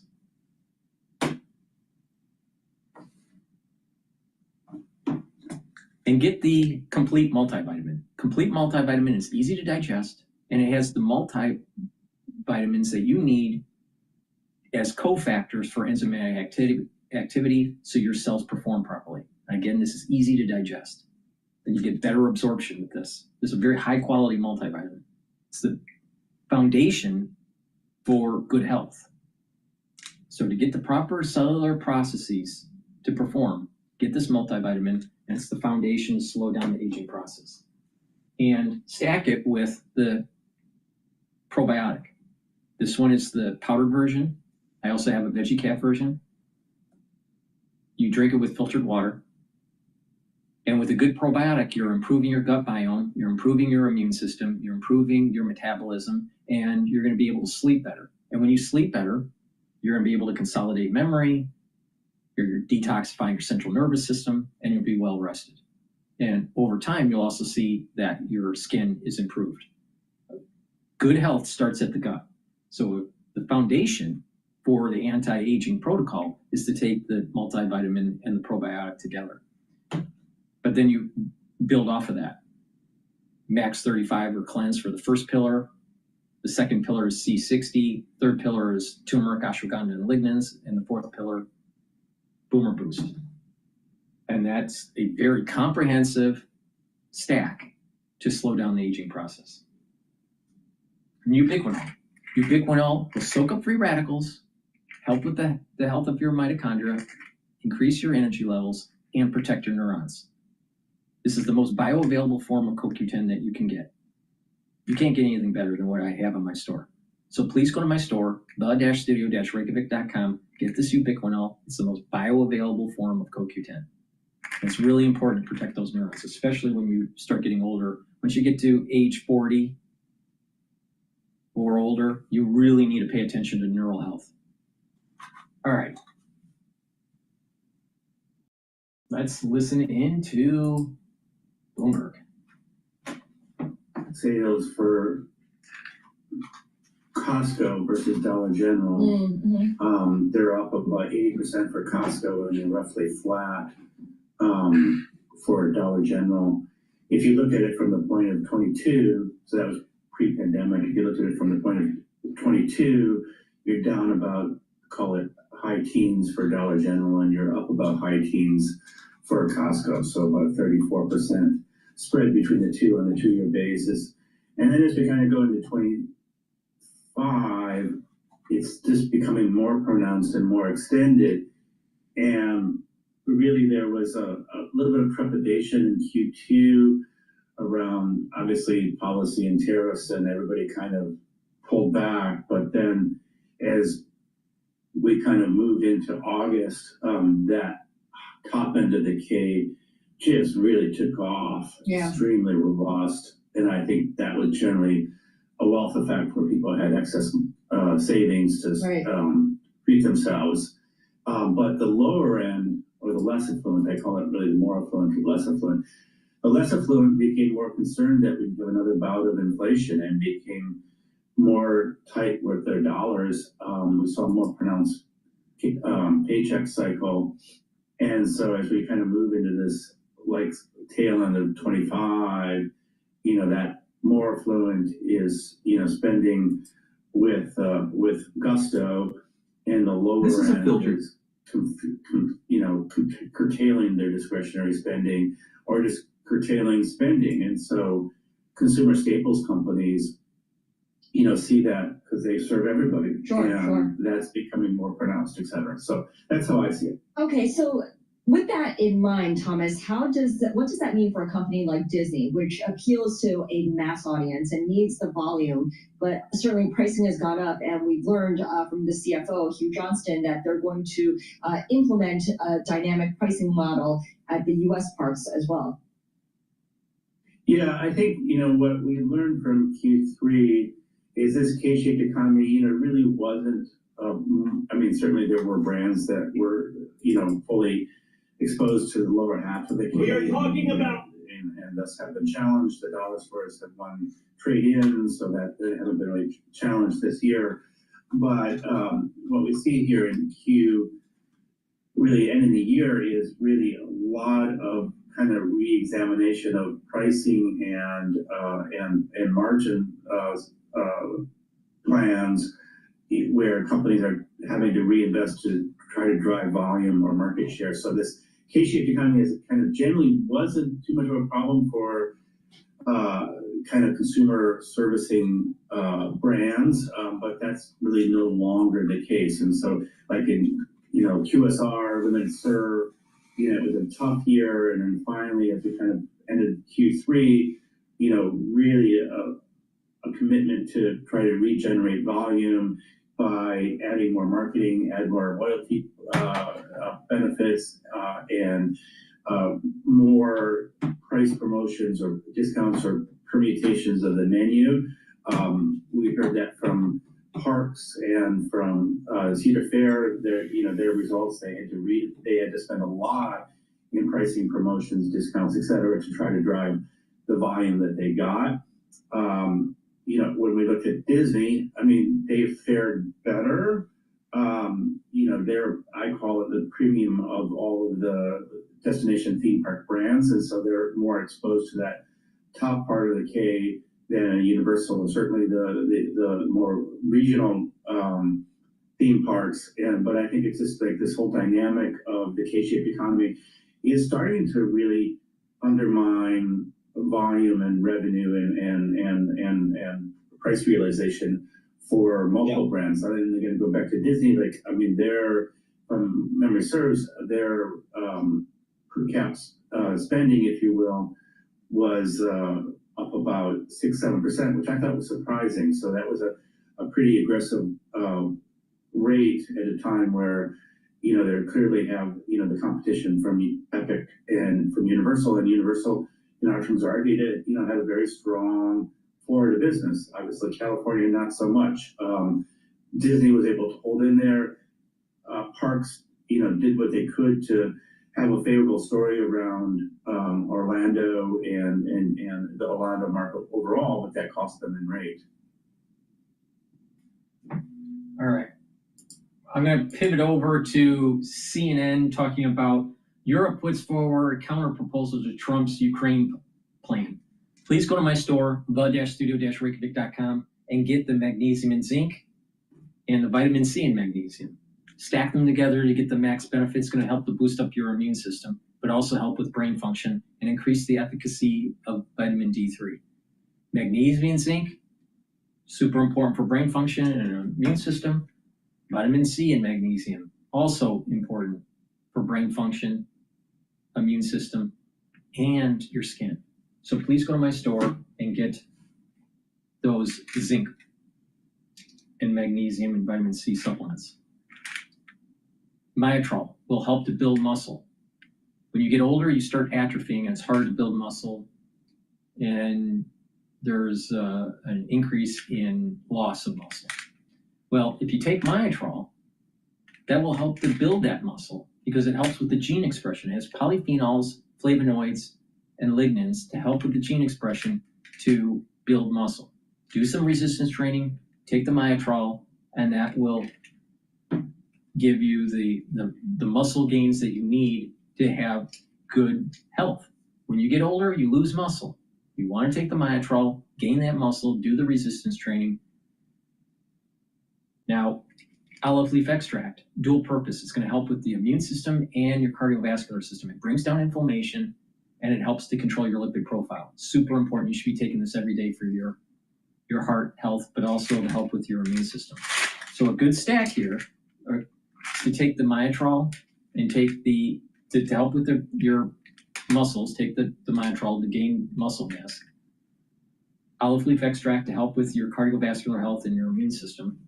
And stack it with the magnesium and zinc and the vitamin C and magnesium to help with the brain function and boost up that immune system.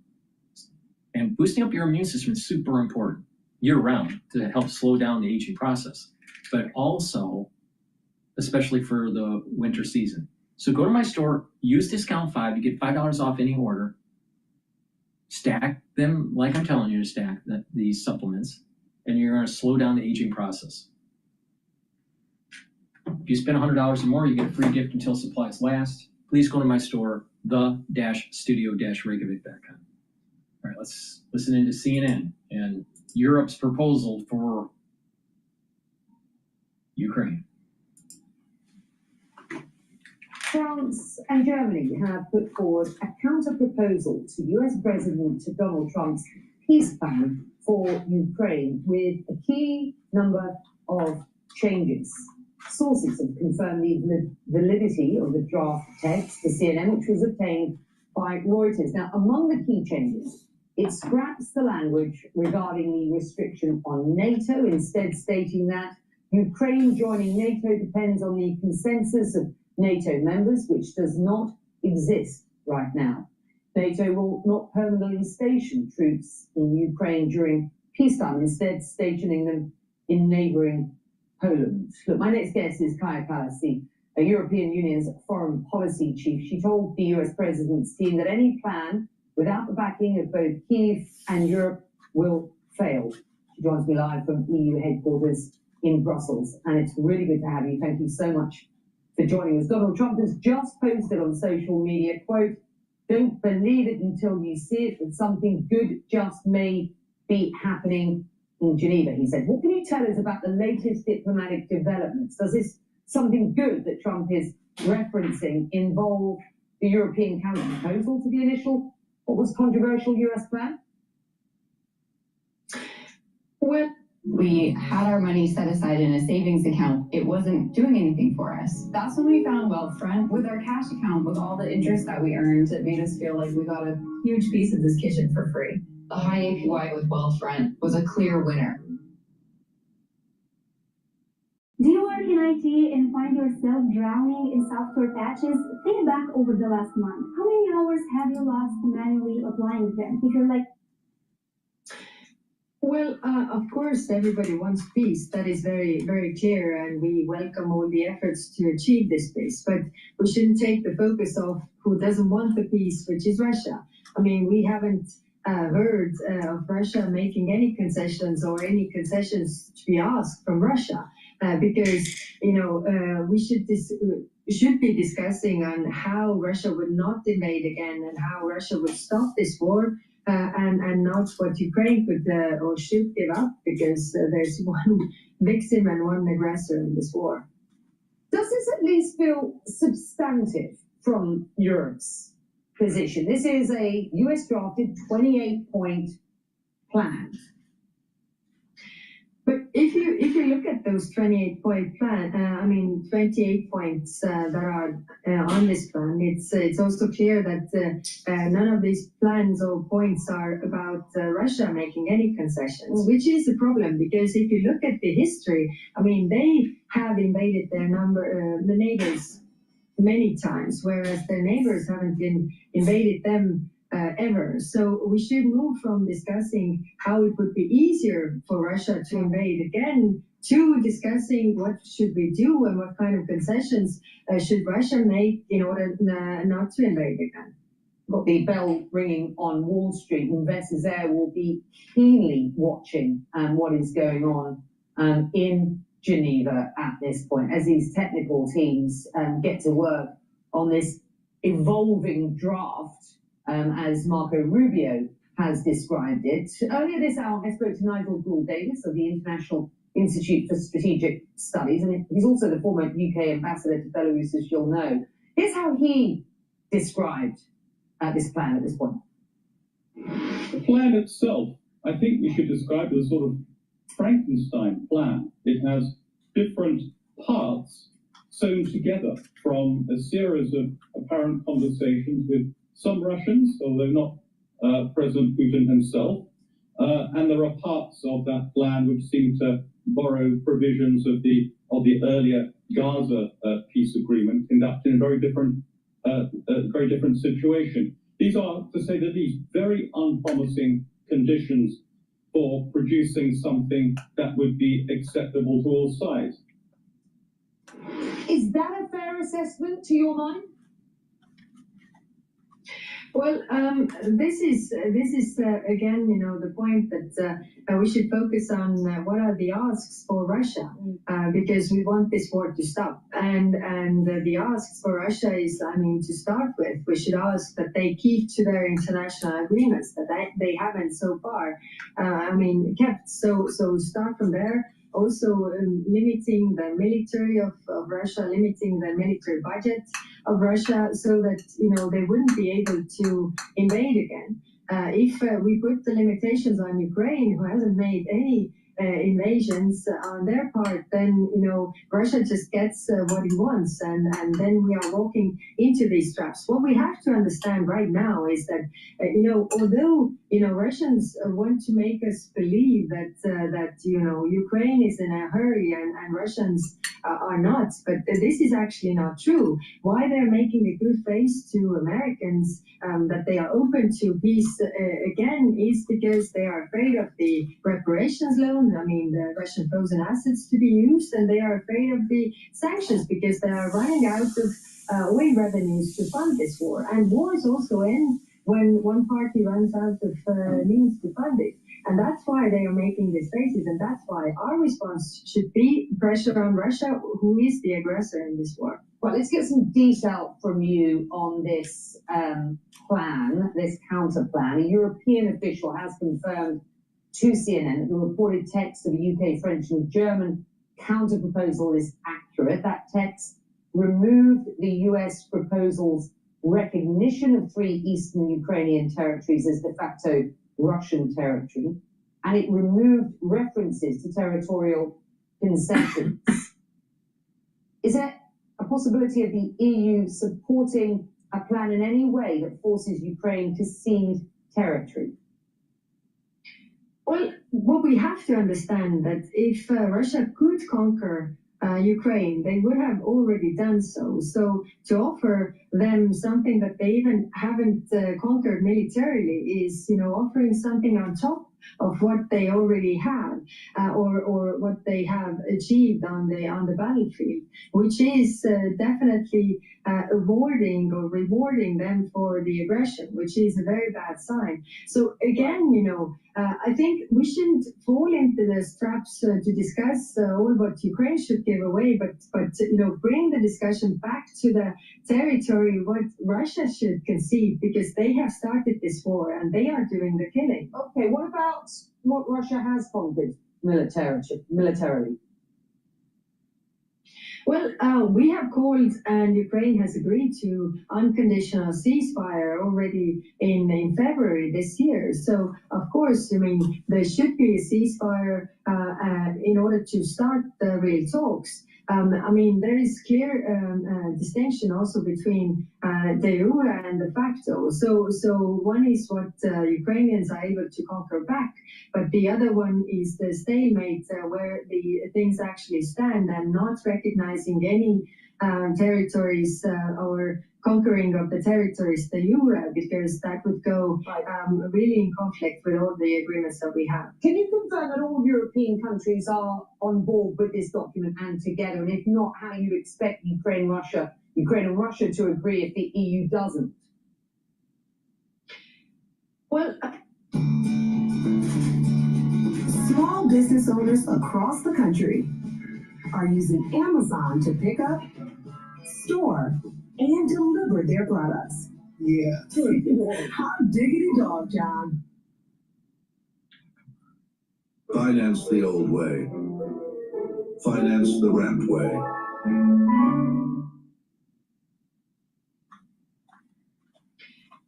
Well, we have on Wednesday the meeting with the foreign affairs ministers of European Union. To also steer this process back to the discussion what Russia should concede.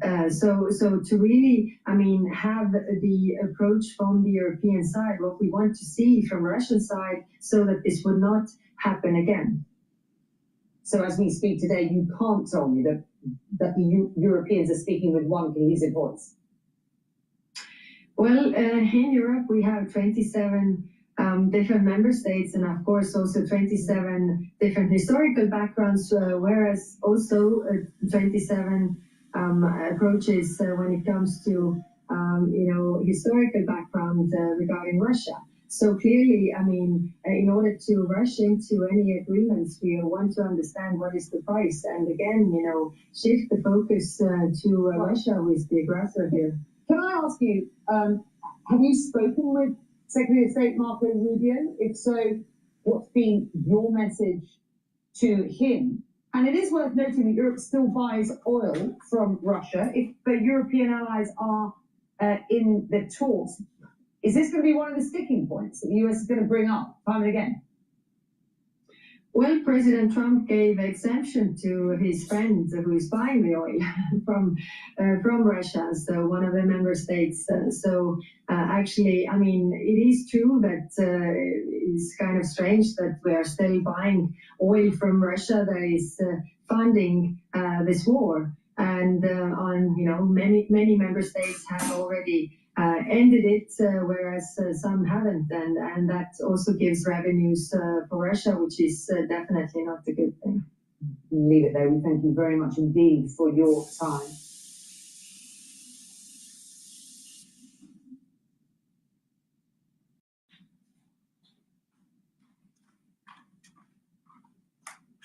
Good morning, everyone, and thank you so much for waking up with us here at Live Now from Fox on this month.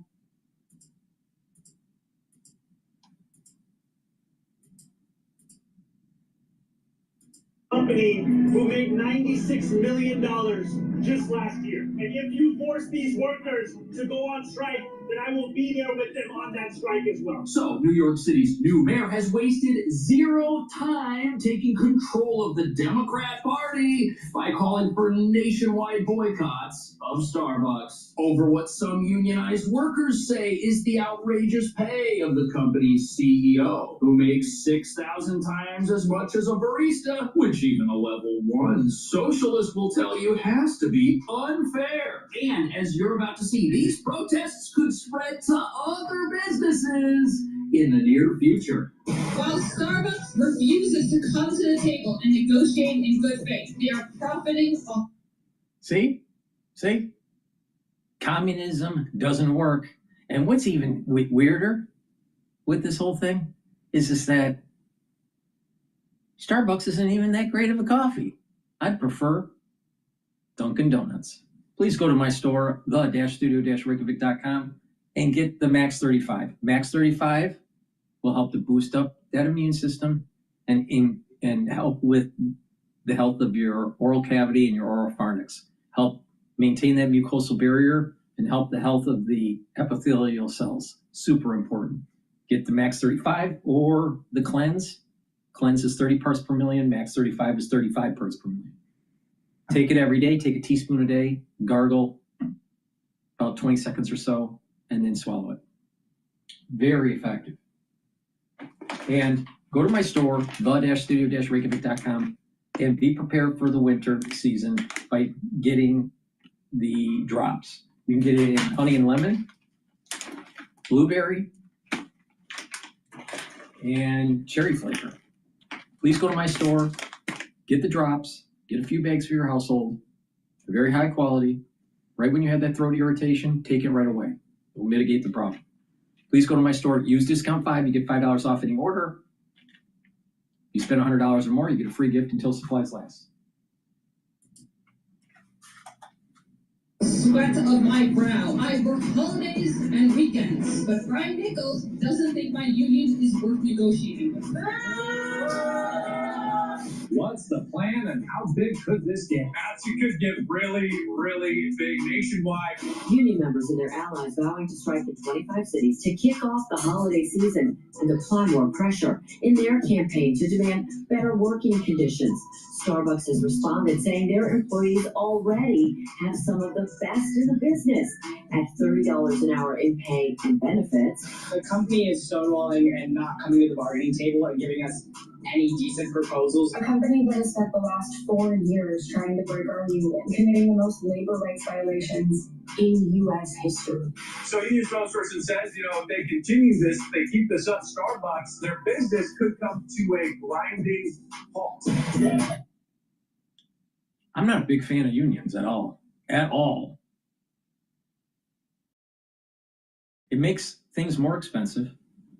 And it's not like during the early days of the Industrial Revolution where you didn't have any regulations and agencies coming in and regulating the work environment to make sure it's safe.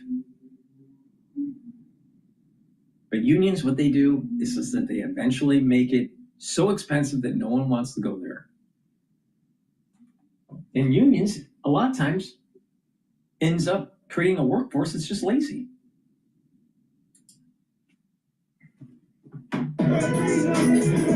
Imagine being able to build anything just by thinking about it. Meet Base 44, a complete AI creation platform made for anyone with an idea and a drive to bring it to life.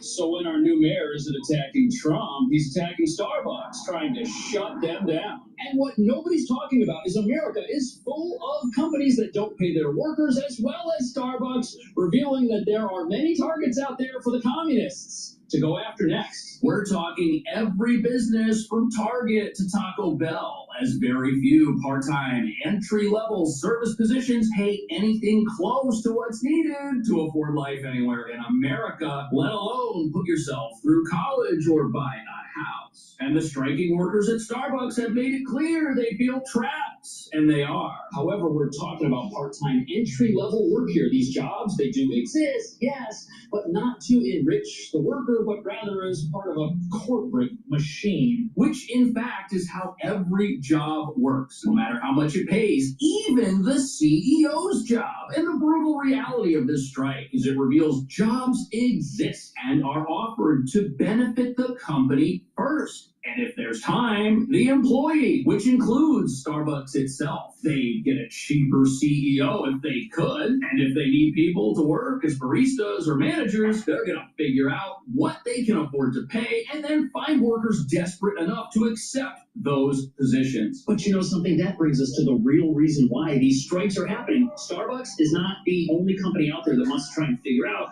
how to pay its employees as little as possible. Every company wants to do this, but the problem is these workers who are striking, they do not understand what it is that allows these companies to get away with treating them this way. And that would be the formerly open U.S. border, which allowed 20 million unlawful immigrants to enter our country. And although you can't blame someone for coming here for a better life, you can blame politicians for incentivizing illegal immigration, knowing folks would be forced to work whatever job they can find, which is why it makes perfect sense. Big business has never cared about illegal immigration because wages are based on supply and demand. And if the supply of workers goes way up, well, this is what happens in the job market. We are talking about a CEO of a company who made $96 million just last year.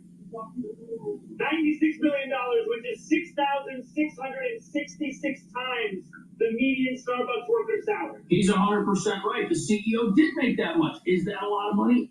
Absolutely. But we're missing the point. We're missing the reason why the CEO makes a ton of money and the workers in these very locations do not. Government corruption in America has rigged the game in favor of lower worker pay, which jacks up profits and helps CEOs earn more money. But when there are multiple qualified workers for an unavailable position, companies don't tend to offer as much pay as they would if workers were less plentiful and less desperate. And adding to that desperation is the fact that many workers also have rent to pay. Housing is way too expensive. Why is that? Because we flooded the country with 30 million illegal immigrants who were taking houses that all by right go to American citizens. And at the same time, we weren't building enough new houses. Yeah, so if the number of people who need jobs goes way up, but the number of jobs stays about the same, and the number of people who need homes does the exact same thing, and we aren't building more homes, we're looking at an affordability crunch never before seen in America, which is exactly what's crushing our country right now. As the inflation all of us experience every single day is because of the simple supply and demand equation that runs every single economy getting flipped on its head because of 4 years of disastrous policies running America, which is a huge problem for these open border communists who want to talk about affordability. They can't seem to put two and two together, and that's because they don't want to. That's the kind of disparity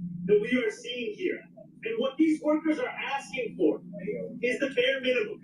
They are asking for a salary that they can actually live off of.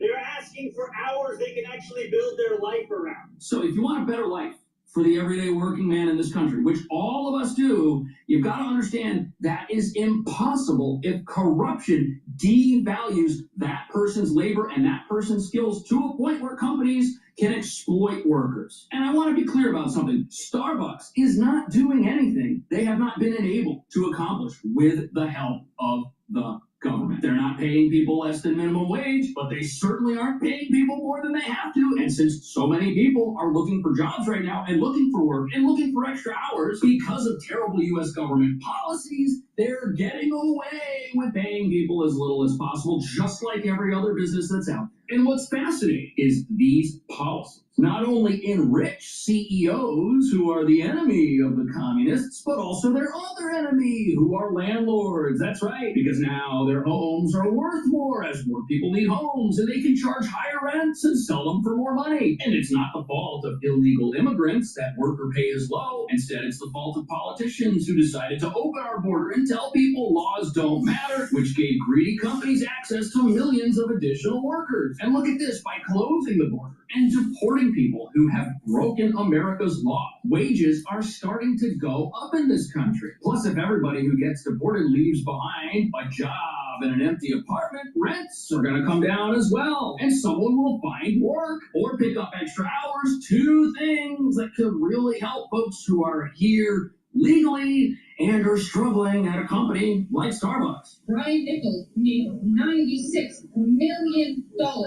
in 4 months, sitting behind a desk, working full time. It would take me 2,941 years to earn the same amount. The union has been clear in contract negotiations.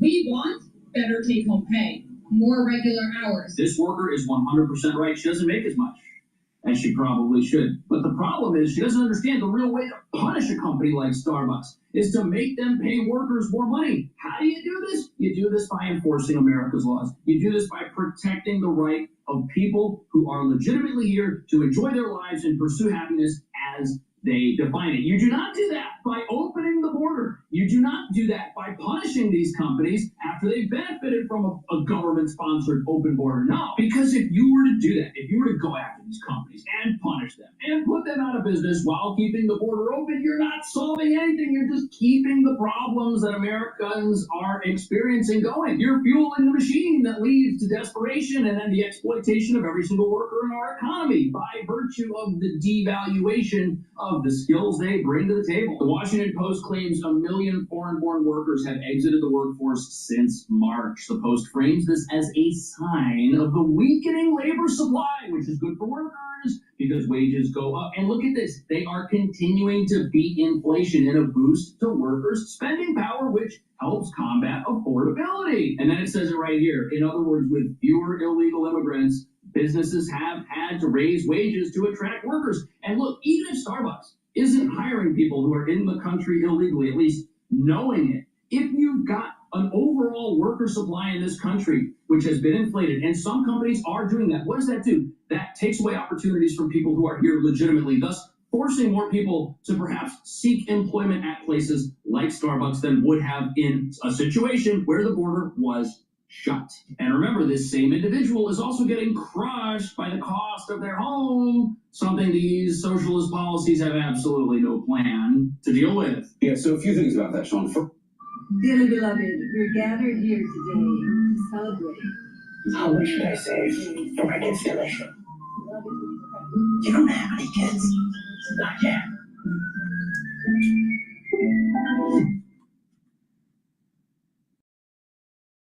Meet your new favorite email design platform. Create stunning emails without touching a single line of code.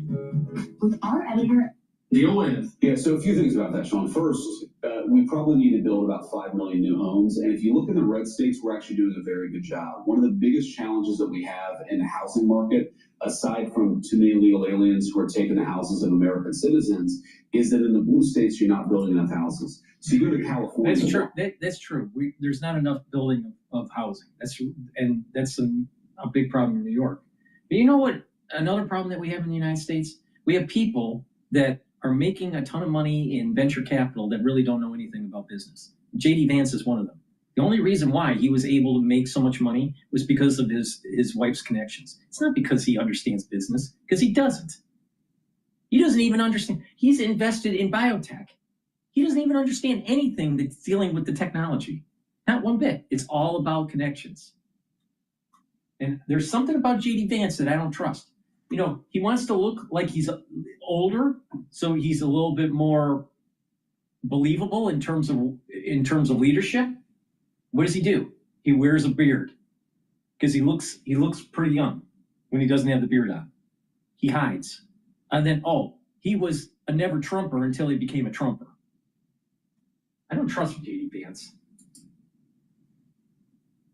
So many people moving out of California. So the VP brings up a great point. People who live in areas of the country where housing is scarce suffer because of it. Now, why is housing scarce? Well, he just explained why housing is scarcer than it's ever been. We didn't build homes, and new people came here and needed homes. That's a recipe for disaster. A disaster that's only going to get worse in places like New York City, where the new mayor wants to freeze rent for rent-controlled apartments, which is just going to put pressure on the rents of market-rate apartments. Those rents are going to go through the roof because landlords are going to pay higher taxes and higher fees than ever before just for existing, and they're going to need to get the money for those fees and taxes from somebody, and that somebody is going to be the market rate tenants who make up the majority of New York City renters, because we're in a housing shortage, just like workers face a job shortage. Shortages are bad because they disenfranchise part of the economy. They disenfranchise renters. They disenfranchise workers. This is a bad thing. We need to correct these things, and punishing companies, punishing landlords while exacerbating these shortages isn't going to do a thing. They are profiting off the sweat of my brow. I work holidays and weekends, but Brian Nichols doesn't think my union is worth negotiating with. She's right. The CEO unfortunately doesn't think the union is worth negotiating with, because he's right. The union isn't worth negotiating with. Now, of course, everybody wants to see workers at Starbucks, like this young person, who are working very hard, earn more, and have a better life. But the problem is the game has been rigged in favor of these companies. They don't have to play this game. They don't have to improve things for workers because there are so many workers. Somebody's going to come along and say, you know what? We're not bothered by these conditions. We'll work at Starbucks. Sure, I'll work at Starbucks. I've been looking for a job forever. And look at this. Starbucks is not alone. Here we have Business Insider's chart of worker pay at the top 30 retailers in the U.S. Starbucks comes in at number 28 near the bottom, with annual worker pay at only around $14,000 less than the $17,000 the same worker would be getting at McDonald's if they worked part-time there. And the brutal reality here is that a corrupt system has benefited companies who now don't have to pay more to attract workers. Starbucks doesn't want to pay what McDonald's pays. They don't want to pay what Target pays, and they apparently don't have to. And if you really want to punish a company like Starbucks, make them have a hiring problem. Shut down their ability to hire unlimited numbers of people with their current pay structure, and boom, wages are going to go up. But if you do that, you don't punish anybody. You don't take anybody to the cleaners the way the communists want, because they stay in business, they stay open, they maintain their freedom, and that is a problem for some people. They deserve a city. Future-proof your home and garden with AARP today. Harvest the rewards for years to come. They deserve a city that has their back, and I am here to say that that is what New York City. Get real. Get real. How are you going to live in New York if you're working for Starbucks as your primary income source? You can't live. I mean, that's a supplemental. That's not. It's either you're very young, you're just starting college, or you're in high school and you're saving up some money. But it's not a career, and there's sure as hell you can't live on it. I mean, get real. I mean,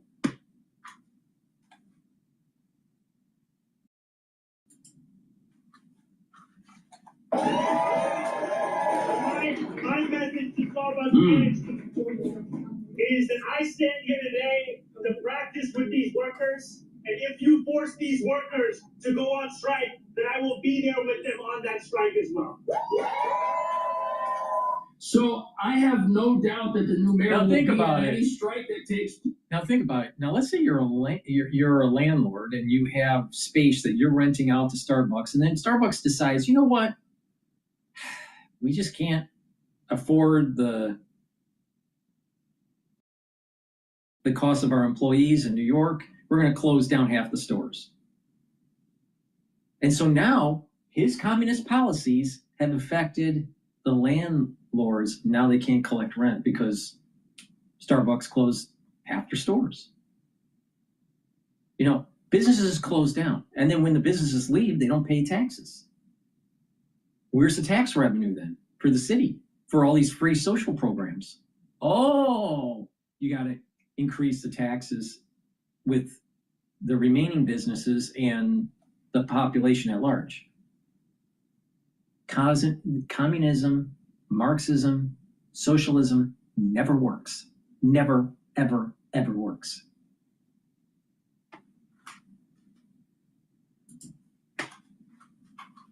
It's in New York City, but the problem is none of his plans are going to help these workers. He's not going to bring down their rents by punishing landlords with the creation of new apartments that compete with them. He's going to punish them by freezing rents, but that's not going to work. And as far as Starbucks is concerned, the new mayor wants to maintain New York as a sanctuary city. Think about the it. new mayor wants to keep the status quo going. There's 8 million people in New York. 2 million are on subsidized housing. So controlled housing. All right, he's going to freeze the rent for 2 million people. All right, but you're still going to have to raise the rents after that 2-year freeze or whatever it is. So when you average it all out, it's still increasing. And then the ones that don't have the subsidized housing, what do you think the landlords are going to do? Because many landlords in New York own multiple buildings. So if they have some frozen units because it's subsidized, they're going to jack up the rent for the unsubsidized units. So the ones that are a little bit better off have to pay more. Do you think that's fair? How's that fair? How's that fair? It's not. It's not. Why does someone that has more skills, has a better job, have to pay for the subsidy of someone that doesn't? And many of these people are either illegal immigrants or they're young and they think that it's their right to live in a city even though they can't afford it. Well, why are you living in a city you can't afford? You shouldn't be.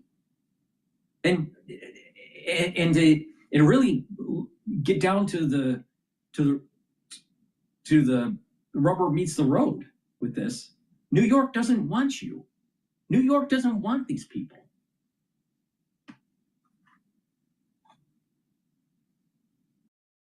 We don't want the youth that are just transient. We don't want the youth that really can't afford to live in the city, because all they do is make things more expensive. Oh, it's so cool. It's so action-packed. You know, they're in their 20s, they just got out of college, they don't really have any skills, and they want to live in New York, and and then all of a sudden, 2.5 years later, they go back home because they can't make it. Meanwhile, they've left a wake in New York that leads to higher costs for other people. And a lot of these people, what they do is they live in a 1-bedroom apartment, and they have 3 people living there to be able to pay for the rent because the rent's so high, even though that's illegal. And so when there's a lot of people doing it, the landlords can just keep on jacking up the rent. But if there's less people that are transient in the city, then what's going to happen is there's going to be more units available and the price will start to go down. So these younger people that are just transient, they actually raise the prices for people that actually have lived here for quite a long time. No, but they're so young, they deserve to live in New York and understand the cultural scene. It's so important. Really? Meanwhile, they have 0 skills. You know what I love doing? I love talking to someone that is in New York that's young, that thinks they're really smart because they came from an Ivy League education. And you ask them where they get their degree in. And it's like, they got it in economics or in computer science. And it's like, you know, where you working? How you doing? Where and they're not doing so well. They think they deserve to live in New York. And then you push back and you go, why do you live here if it's so hard? Oh, it's like, but you don't deserve to live here because you can't afford it. Oh, I voted for Mamdani so you can help me support me. No.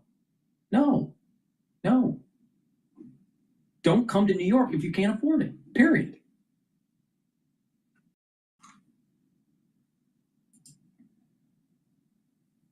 Which has enabled the exploitation of every single worker in our economy, whether they're here legally or illegally, which is sadly going to continue crushing workers who do work hard, but have been totally lied to by a rigged system that they don't fully understand. But here we are in 2025, Starbucks, they're ranking 28 out of 30 on that list that we saw. Apparently they're not the best, but how bad is a job at Starbucks anyway? Starbucks has responded saying their employees already have some of the best in the business at $30 an hour in pay and benefits at some 17,000 coffee houses around the country, and insisting they've also poured in $500 million to improve staffing and training. But union members say it's not enough. Right, so the idea that Starbucks is so awful, nobody will work there. The reality of the situation, it's never enough for a communist. It's never enough. And eventually, whoever's leading the charge, they end up being a pig like Napoleon. Napoleon the pig, a.k.a. Mamdani, is going to try to run the farm, just like Orwell's predicted. So we have Napoleon the pig running New York City.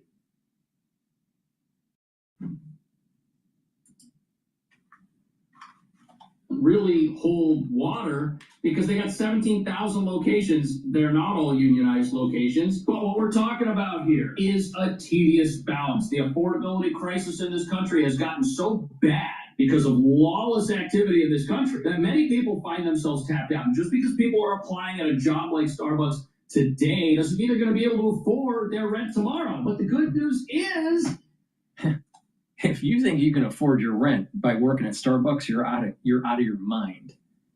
Please go to my store, the-studio-reykjavik.com, and get the heirloom barley. Bring down the inflammation, detoxify your body, and soak up free radicals. That's going to slow down the aging process, boost up your immune system, help with your endocrine system. And by bringing down inflammation regularly, you're helping the health of your neurons. Super important. This is a month supply. Take it every day. Slow down the aging process. And by the way, for people to be prosperous, you have to be able to think. Take the clarity factor. It gets rid of that brain fog so you can concentrate. And over time, what's going to happen is you're going to have positive neuroplasticity. That's going to allow you to think faster and have better memory.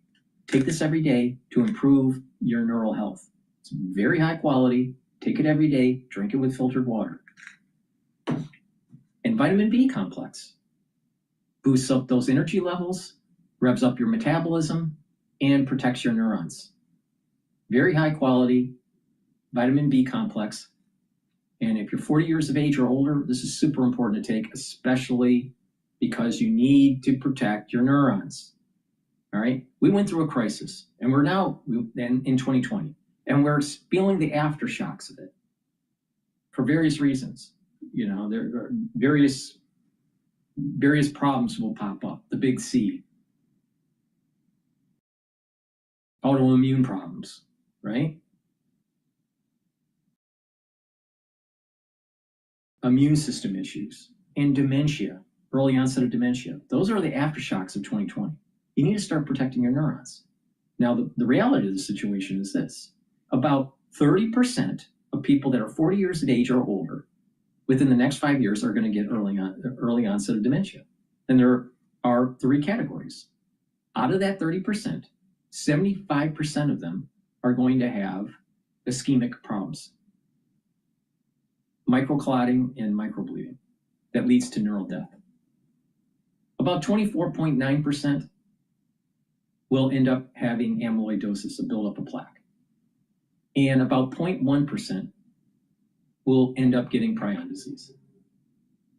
And that's the aftershock from 2020, dealing with just neurological problems or brain problems. There's other neurological problems too that take place.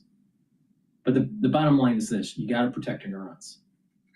Go to my store, get the vitamin B complex, and get the dual purpose deodorants. You can get it in peppermint, lavender, and tea tree, and also in citrus. Made from essential oils from the Himalayas, it's dual purpose. You use it as a daily deodorant, but it'll also help to detoxify your body. Take it every day.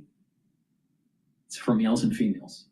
You spend $100 or more, you get a free gift until supplies last. Use discount 5 and get $5 off. Things are getting better. They're already getting much better in this country as far as affordability is concerned. Things are getting better. The price of eggs has gone way down. The price of energy has gone way down. The price of gasoline has gone way down. As we know, when the price of energy goes down, that starts to filter out into the entire economy, but that also takes a little bit of time. Right. So what made all of those things go up? Why were eggs so expensive under the last president? Well, because of stupid decisions. Why was gas so expensive? Well, because people didn't want you to have gas and drive a gasoline car. They wanted you to buy an electric car. And you know something? When all of our food gets to where it needs to be, gets to your dinner table because of gasoline, not only when you drive to the store and buy it, but when trucks deliver it, when it gets shipped across the country. I mean, that is a major factor in how much things cost. And the real problem here is that the socialists and the communists, they are right to recognize that we have an affordability crisis in this country, but this is not their issue. All socialism does is increase poverty for everybody. There is no socialist country on this planet that's put in policies like destroying businesses and freezing rents and rigging the economy even more that has achieved wealth for its population. What we really need here is to enforce our laws, pursue common sense policies, do that stuff, and Americans will get back to a situation where things are affordable and the American dream exists once again for people who are here legally. What do you think about that? Thank you so much for watching. I will see you in the next video. Communism doesn't work. And Napoleon the Pig, aka Mamdani, is going to screw up New York City. Please go to my store, the-studio-reykjavik.com. Support capitalism. Get the collagen. Why do you want to take this? It's multi-purpose. It's going to help with your skin, help with the health of your hair and your nails, help with your skin, the health of your skin. Super important. Taking this every day is going to help with that dermal layer. You take the vitamin C with magnesium and you drink about 32 to 64 ounces of filtered water. They will cross-link and improve the dermal layer. So that's a little trick to help to improve your skin with collagen. Is to take vitamin C and drink filtered water. And this will help with your joint health, your musculature, and your bone density. It's really important. And when you do that on a regular basis, guess what? You're slowing down the aging process. Please go to my store, the-studio-reykjavik.com, and get this very high quality collagen. This is a month's supply. And get the C60. C60, you can get it in MCT coconut oil, extra virgin olive oil, or avocado oil. You can get it in a 2 ounce, a 4 ounce, or an 8 ounce configuration. It is cheaper per ounce if you get the higher ounce configuration. Take a teaspoon a day, every day, preferably on an empty stomach in the morning. It's going to soak up free radicals. It's going to bring down stress in the cell and in your tissues. It's going to help the health of your mitochondria. You're going to have more energy. By soaking up free radicals at the vascular level, you're reducing plaque formation. And by soaking up free radicals at the neuron level, you're helping the health of your neurons and improving that neuroplasticity. So you're going to be thinking better. You're going to have better cognition and memory. Super important. And taking C60 every day, teaspoon a day, it's also going to help the basal layer of your skin. And so you will look younger. If you do a before and after of taking C60 for 1 year, and you take it every day, a teaspoon a day every day, you will visibly look younger. In addition, you're going to start feeling the effects within 2 months of taking it. You're going to have more energy. Your immune system is going to improve. Your endocrine system is going to improve. And when you're improving your tissues, the organ systems will improve and perform better. And that's part of the reason why you start slowing down the aging process and you have more vitality. It's very powerful. Taking a teaspoon a day every day is super important to slow down the aging process. It's the cornerstone of my anti-aging protocol. So please go to my store and get the C60. Take it every day. It's really important. And it'll help to boost up that immune system. Because with a good immune system, you're going to slow down the aging process. If you notice that people get sick chronically, they age faster. You notice that people that don't have energy, they age faster. You notice that people don't move around, they lose muscle mass and bone density, and they age faster. If they don't take care of their skin, they look older. Well, if you stack these supplements the way I'm telling you to, you're handling all those problems.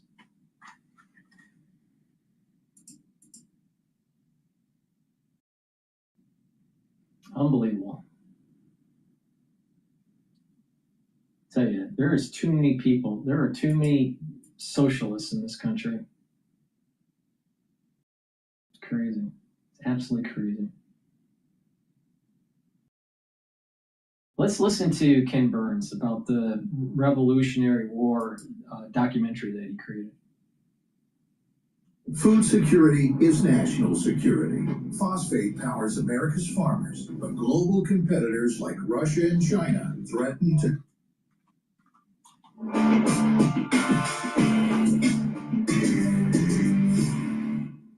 Ken Burns, a legendary documentary filmmaker, has a new mini-series about the American Revolution. The 6-part series was released on PBS last week and received praise from many, but others are unhappy with some of its content.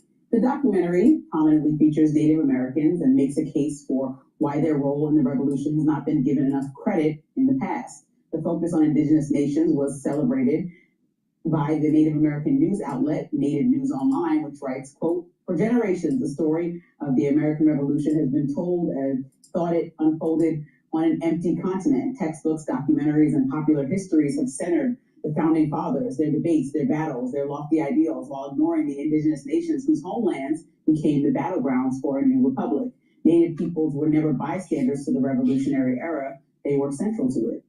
Burns and his team almost present the theory that Benjamin Franklin took inspiration from the Iroquois Confederacy, a group of tribes that joined forces long before the revolution began. Some historians have suggested that the Iroquois system of government went on to influence Franklin and the other founding fathers, but the extent of that influence has been widely debated, and some conservatives criticize Burns for the way he presented the subject. I haven't seen the documentary. I've seen many documentaries from Ken Burns. I think his documentary on the Roosevelts that documentary was great. He did a documentary on Hemingway. I hated it. I couldn't even watch half of it.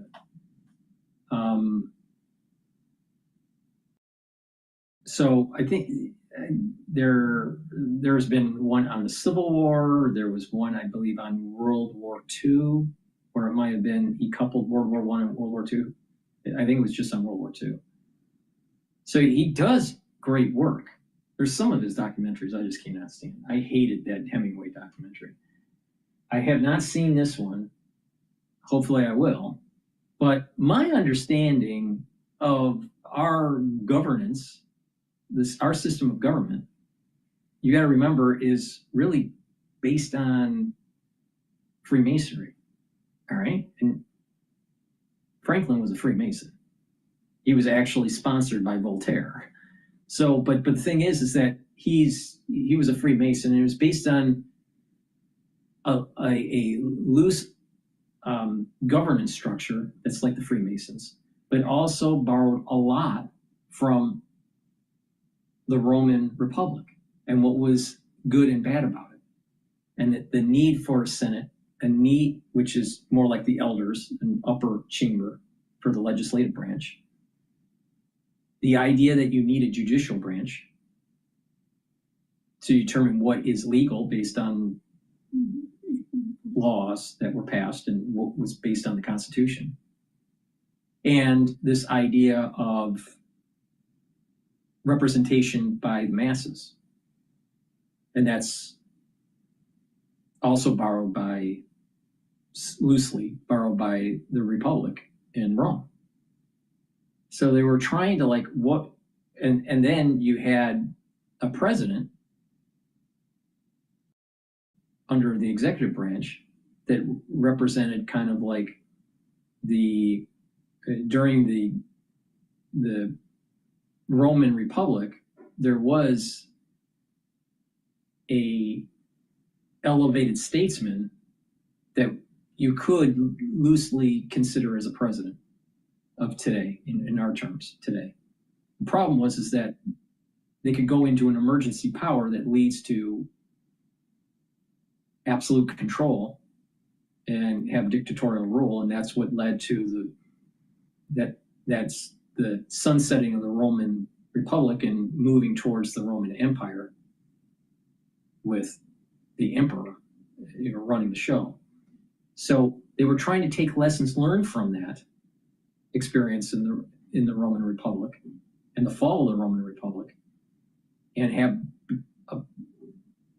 equal branches of government, so no group could control the system, have lots of debating, and have a means for the population to have say in the legislative process.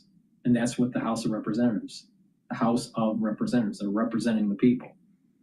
The senators is modeled very closely to what they had in the Roman Republic, where they were more of the elder statesmen.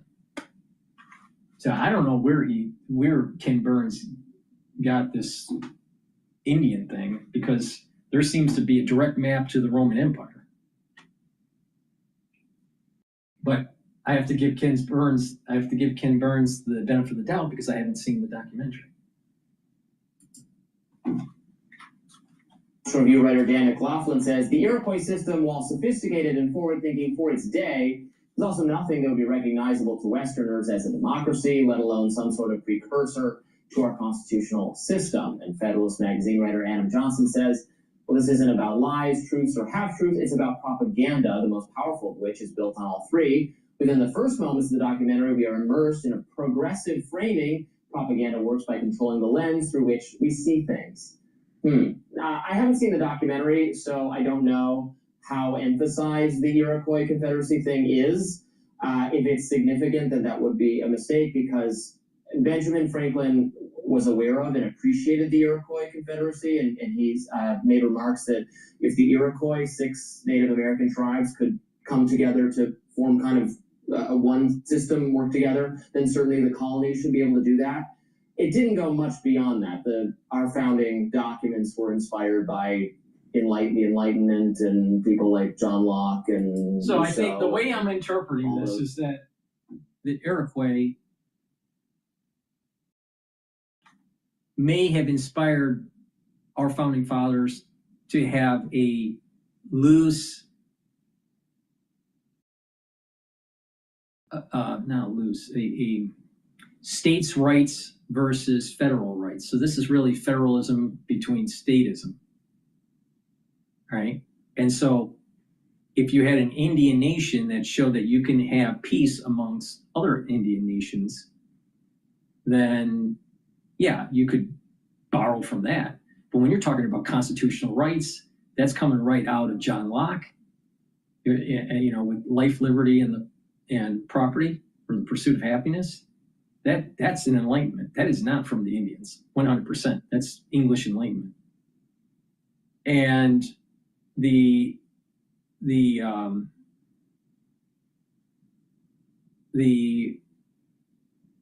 judicial branch, that's more like the Sanhedrin.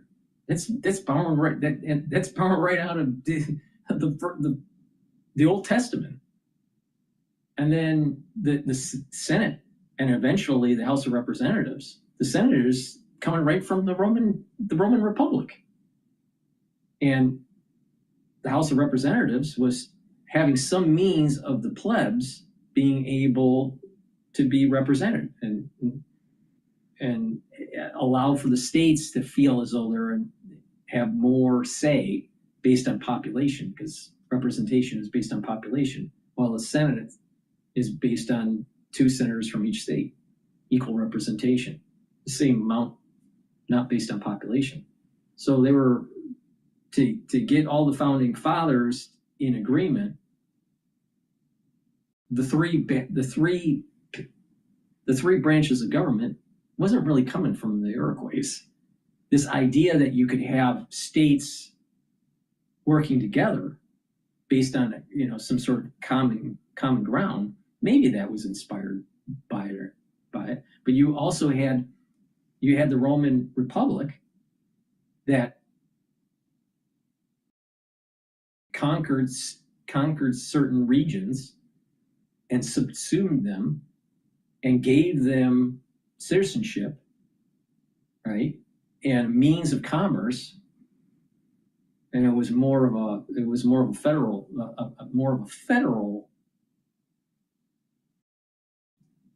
governance, but there was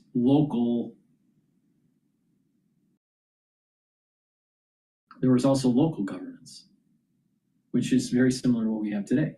So I would say that the mapping of our government is more like the Roman Republic than an Indian nation.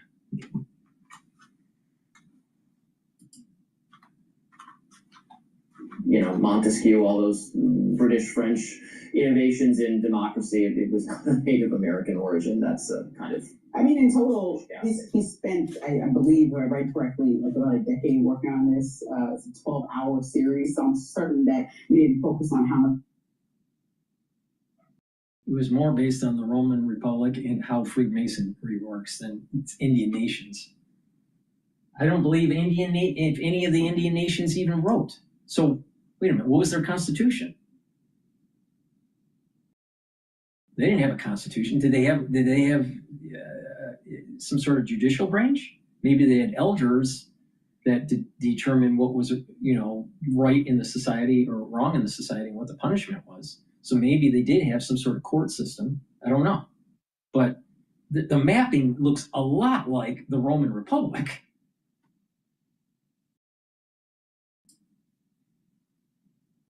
Copied off of the indigenous people. I'm certain that the magazine that pointed out, thank you for acknowledging Native American people, was pointing out that that's something that's overlooked far too often in our society. I think that Ken Burns has a style of this really intense director and a great editor, and we've seen a lot of the stuff that he does and puts forward. Doesn't mean you have to like it, but I know that he rooted this entire docuseries in academic scholarship. So we talk to people who actually study this way more than the people who write for the National Review or you or I, who study these type of topics. So yeah, but they could study the topic and still have a progressive bent with their research.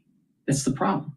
Is that just because you're a scholar in history doesn't mean that you're not whitewashing certain areas and promoting other areas. A real scholar will not whitewash or promote any particular event.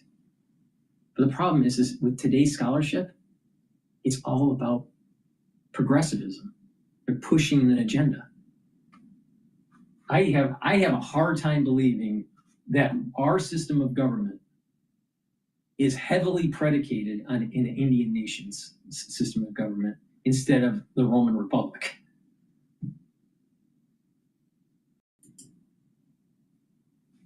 Historians, and he spoke with some people across the board and aisle and doesn't pick a side politically. My question and my biggest concern is why people are so riled up when history is layered and exposed in all the ways. And as somebody who creates docuseries, particularly in Colorado most recently, about the Native Americans that live there, and talk about a lot of the ways that there was loss of land, or how we violated them with the proclamation of 1763, or how the Trail of Tears happened, and all the things that America has. You gotta understand, when it comes to war, the victor sets the rules, period. No one deserves a nation. No one. Not the Jews, not the Arabs, not the Americans, not the Mexicans, not the American Indian, nobody. You have it because you won, and you protect it from other people trying to take it from you. That's the only thing. That's the only thing. This is the problem that I have with these progressives, these libtards. Americans don't deserve their land. They deserve it, loosely. They deserve it because they won. There's no some sort of celestial reason why. You got to win. You don't. It's not your right. It's not. There's no such right. You got to win. Israel, if they want to have the land, the West Bank, Gaza, whatever, They got to win it and be able to defend it. If you can't win it and defend it, you don't deserve it. It's that simple. The Indians lost. They couldn't defend. They didn't have the technology or whatever, the organizational skills or the luck. Whatever it is, doesn't matter. They lost. And the same thing will happen. There will be a time when the United States will fall because we didn't protect it.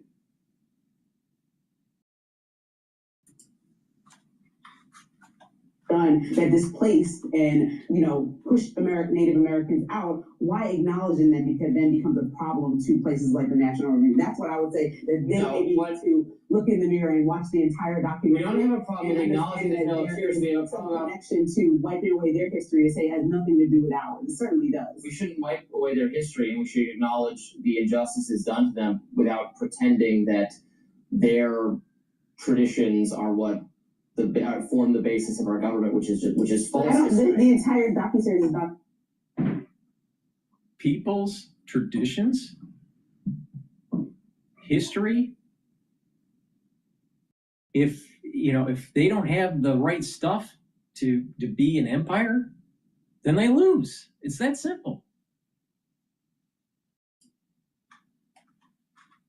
That is saying that there was an inkling of connection. Perhaps they're looking into that. That's the whole point of a documentary. It's not to tell you answers. And by the way, there are historians that allege this. There are historians that allege this. Those historians were debunked. It was based on false information that they created those histories. Sometimes expert credentialed people doesn't mean they're correct. They're capable of lying. That's why it's taking a decade to put this together. That he found a variety of resources to put this together. But again, it's up to the eye of the beholder. New York City Mayor-elect Zohran Mamdani met at the White House with President Trump on Friday, and things went surprisingly. The victor makes the rules. It's that simple. Please go to my store, the-studio-reykjavik.com, and get the omega-3. Omega-3 will help with your cardiovascular health.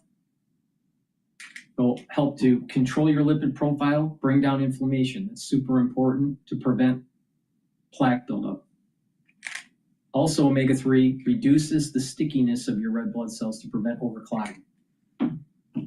Goodnight formula has tryptophan, melatonin, GABA, and passion flower, so you have those 3 to 5 cycles of REM sleep per night to be able to consolidate memory, detoxify your central nervous system, and to be well rested. When you have good sleep regularly, you are actually slowing down the aging process. Take this every night and slow down that aging process. All right, let's not listen to Mark Levin today. All right, let's go to Bloomberg. And so the rest of the world is sort of speeding ahead in electrification, and we've seen with our administration, it's caused some delays here, but we do think in the long term, we're still going to be heading down that path. What is going on in Norway? What are these people doing here? I mean, I love the Norwegians, but 97%, that shocks me. Yeah. What's driving that? Quite a lot of factors driving it. I would say, and based on our analysis, we've seen that gas stations and grocery stores are actually joining the charging game. And so around 20% of gas stations and 20% of supermarkets and grocery stores in Norway now offer charging. And they're seeing a lot of business model synergies there. So if you think about a grocery shopping trip, that's 30 to 45 minutes, and that's a meaningful amount of time for a top up on an electric vehicle. So they're starting to compete with some of the pure players in the space. So what's the technology today on charging? Where are we in terms of a fast charger? How long does it take to charge a typical electric vehicle? Mm-hmm. So if we're using an 100 kilowatt charger, it could take anywhere from 30 to 45 minutes. Some of the faster chargers, like 350 kilowatts, that can shorten it to 20 minutes or less. And so so the rest of the world, Norway's an outlier on the upside. Where's the rest of the world, just generally speaking? Where's Europe? Where's Asia, broadly defined? Where are those parts of the world? What are they doing? So we're seeing in Europe, there's a lot of policy momentum sort of on electrifying passenger vehicle charging, as well as heavy duty vehicle charging through their alternative fuel infrastructure facility funds. Mm-hmm. And so they're investing billions of dollars into charging there. And across the EU, we're seeing around 20% EV adoption. And that's going to also range a lot depending on like which country you're talking about. Right. Where are we in the U.S. today? What's the current environment for the U.S. and charging stations? Because that, for a lot of folks, that's probably a gating issue for adoption of EVs, is that anxiety. Well, where are we in the U.S.? Definitely. So the U.S. right now, like I mentioned earlier, is at around 10% of new car sales being electric, but that is also very variable depending on the state. In California, almost like a quarter of vehicles are electric, and then along the West Coast, you're also seeing like 20%, versus some other markets, it's lower than 10%. And the charging, what's the charging network like here, and what's the plan for the charging network in this country, and how much do we need the government to support that? Mm-hmm. So we're seeing a lot of government support right now via the National Electric Vehicle Infrastructure Fund, or NEVI, on the federal level, and then we're seeing some state level programs as well. We're just, there's a bit of an issue in terms of the deployment of the funds. It's being administered through state governments, which might not have the technical know-how and the expertise to kind of oversee the deployment process. And so that's sort of delaying it. We only have like 100 to 200 like NEVI funded chargers that are out right now. So what's I'm sure you had to take down your U.S. forecast for charging infrastructure in the U.S. What's kind of the next 4 to 5 years look like here? Mm-hmm. We had to revise it downward quite a bit. Now I think the EV penetration rate in 2030 is around 30% of new car sales. And so yeah, that was revised quite a bit lower after President Trump. So the charging stations, the charging technologies, how much of that is being done by private enterprise versus government supported versus, I don't know, That's a great question. Public, I'm not sure how that's getting done. So in the U.S. right now, it's mostly being led by the private side. In Norway, we're seeing actually a lot of public-private coordination that's really driving it. So Oslo, for example, has a municipal charging app that coordinates payments and access to chargers across several like private operators. And then in places like China, for example, we're really seeing a lot of like state-mandated deployment of chargers via like state-owned utilities. All right, interesting story. It's a lot of politics in the story, at least in this country. But again, the rest of the world's moving forward. Ash, what do you think? Why didn't he ask the question about durability? How long are the powertrains? How long do those battery packs last? And what's the cost for replacing those battery packs? What's more robust? What will last longer, a combustion engine or actually a lithium battery powered EV? I mean, come on. The max that you're going to get out of it is about 6 years. And then you're going to have to pay around $10,000 to $20,000 to replace the powertrain or the battery pack.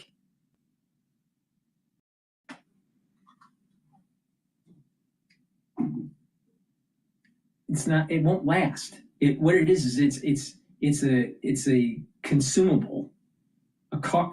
Literally, they've created the EV market to be just a consumable that you have to recycle every 6 years. If you take care of a combustion engine in a vehicle, combustion vehicle, it can last for 20 years. You can't do that with an EV. Not even close. Not even close. Their electronics will fry out before that will happen. Please go to my store, the-studio-reykjavik.com, and get the ashwagandha root. Ashwagandha root will help to control your cortisol levels and improve your blood glucose levels. That's super important for your immune system and your cardiovascular health.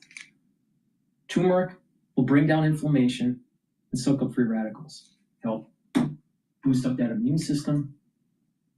Lignans helps with your immune system and endocrine system, soaks up free radicals and brings down inflammation. You stack these together. It's a very powerful stack to boost up that immune system. Ashwagandha root, lignans, and the turmeric. Take it every day. And you're going to be boosting up that immune system, bringing down that inflammation, and slowing down the aging process. That's the end of my broadcast. Thank you for listening. Please go to my store, stack these supplements the way I've told you to, and it's going to slow down the aging process and boost up that immune system. And when you do this, you'll have more vitality. But it's a holistic approach. It's proper diet, proper exercise, Do the resistance training, cardio, balancing and stretching. Filter your water. Stay away from processed foods. Have mindfulness or spirituality to calm your central nervous system down, to go into parasympathetic. Learn new things. Challenge your mind. And proper supplementation. When you do that holistically, you're gonna radically change your lifestyle. You're gonna radically improve the health of your body. And the healthier you are as you get older, the less you have to pay in dealing with medical issues. Please go to my store, law-studio-reykjavik.com. Use discount 5, you get $5 off any order. All caps, discount, number 5. If you spend $100 or more, you get a free gift until supplies last. And get some of these supplements for gifts for people. I want people to get healthy, because when we have a healthy society, then we're going to have a more productive society. When we have a healthy society, then we'll be a society that has more vitality, more energy. Please go to my store, law-studio-reykjavik.com.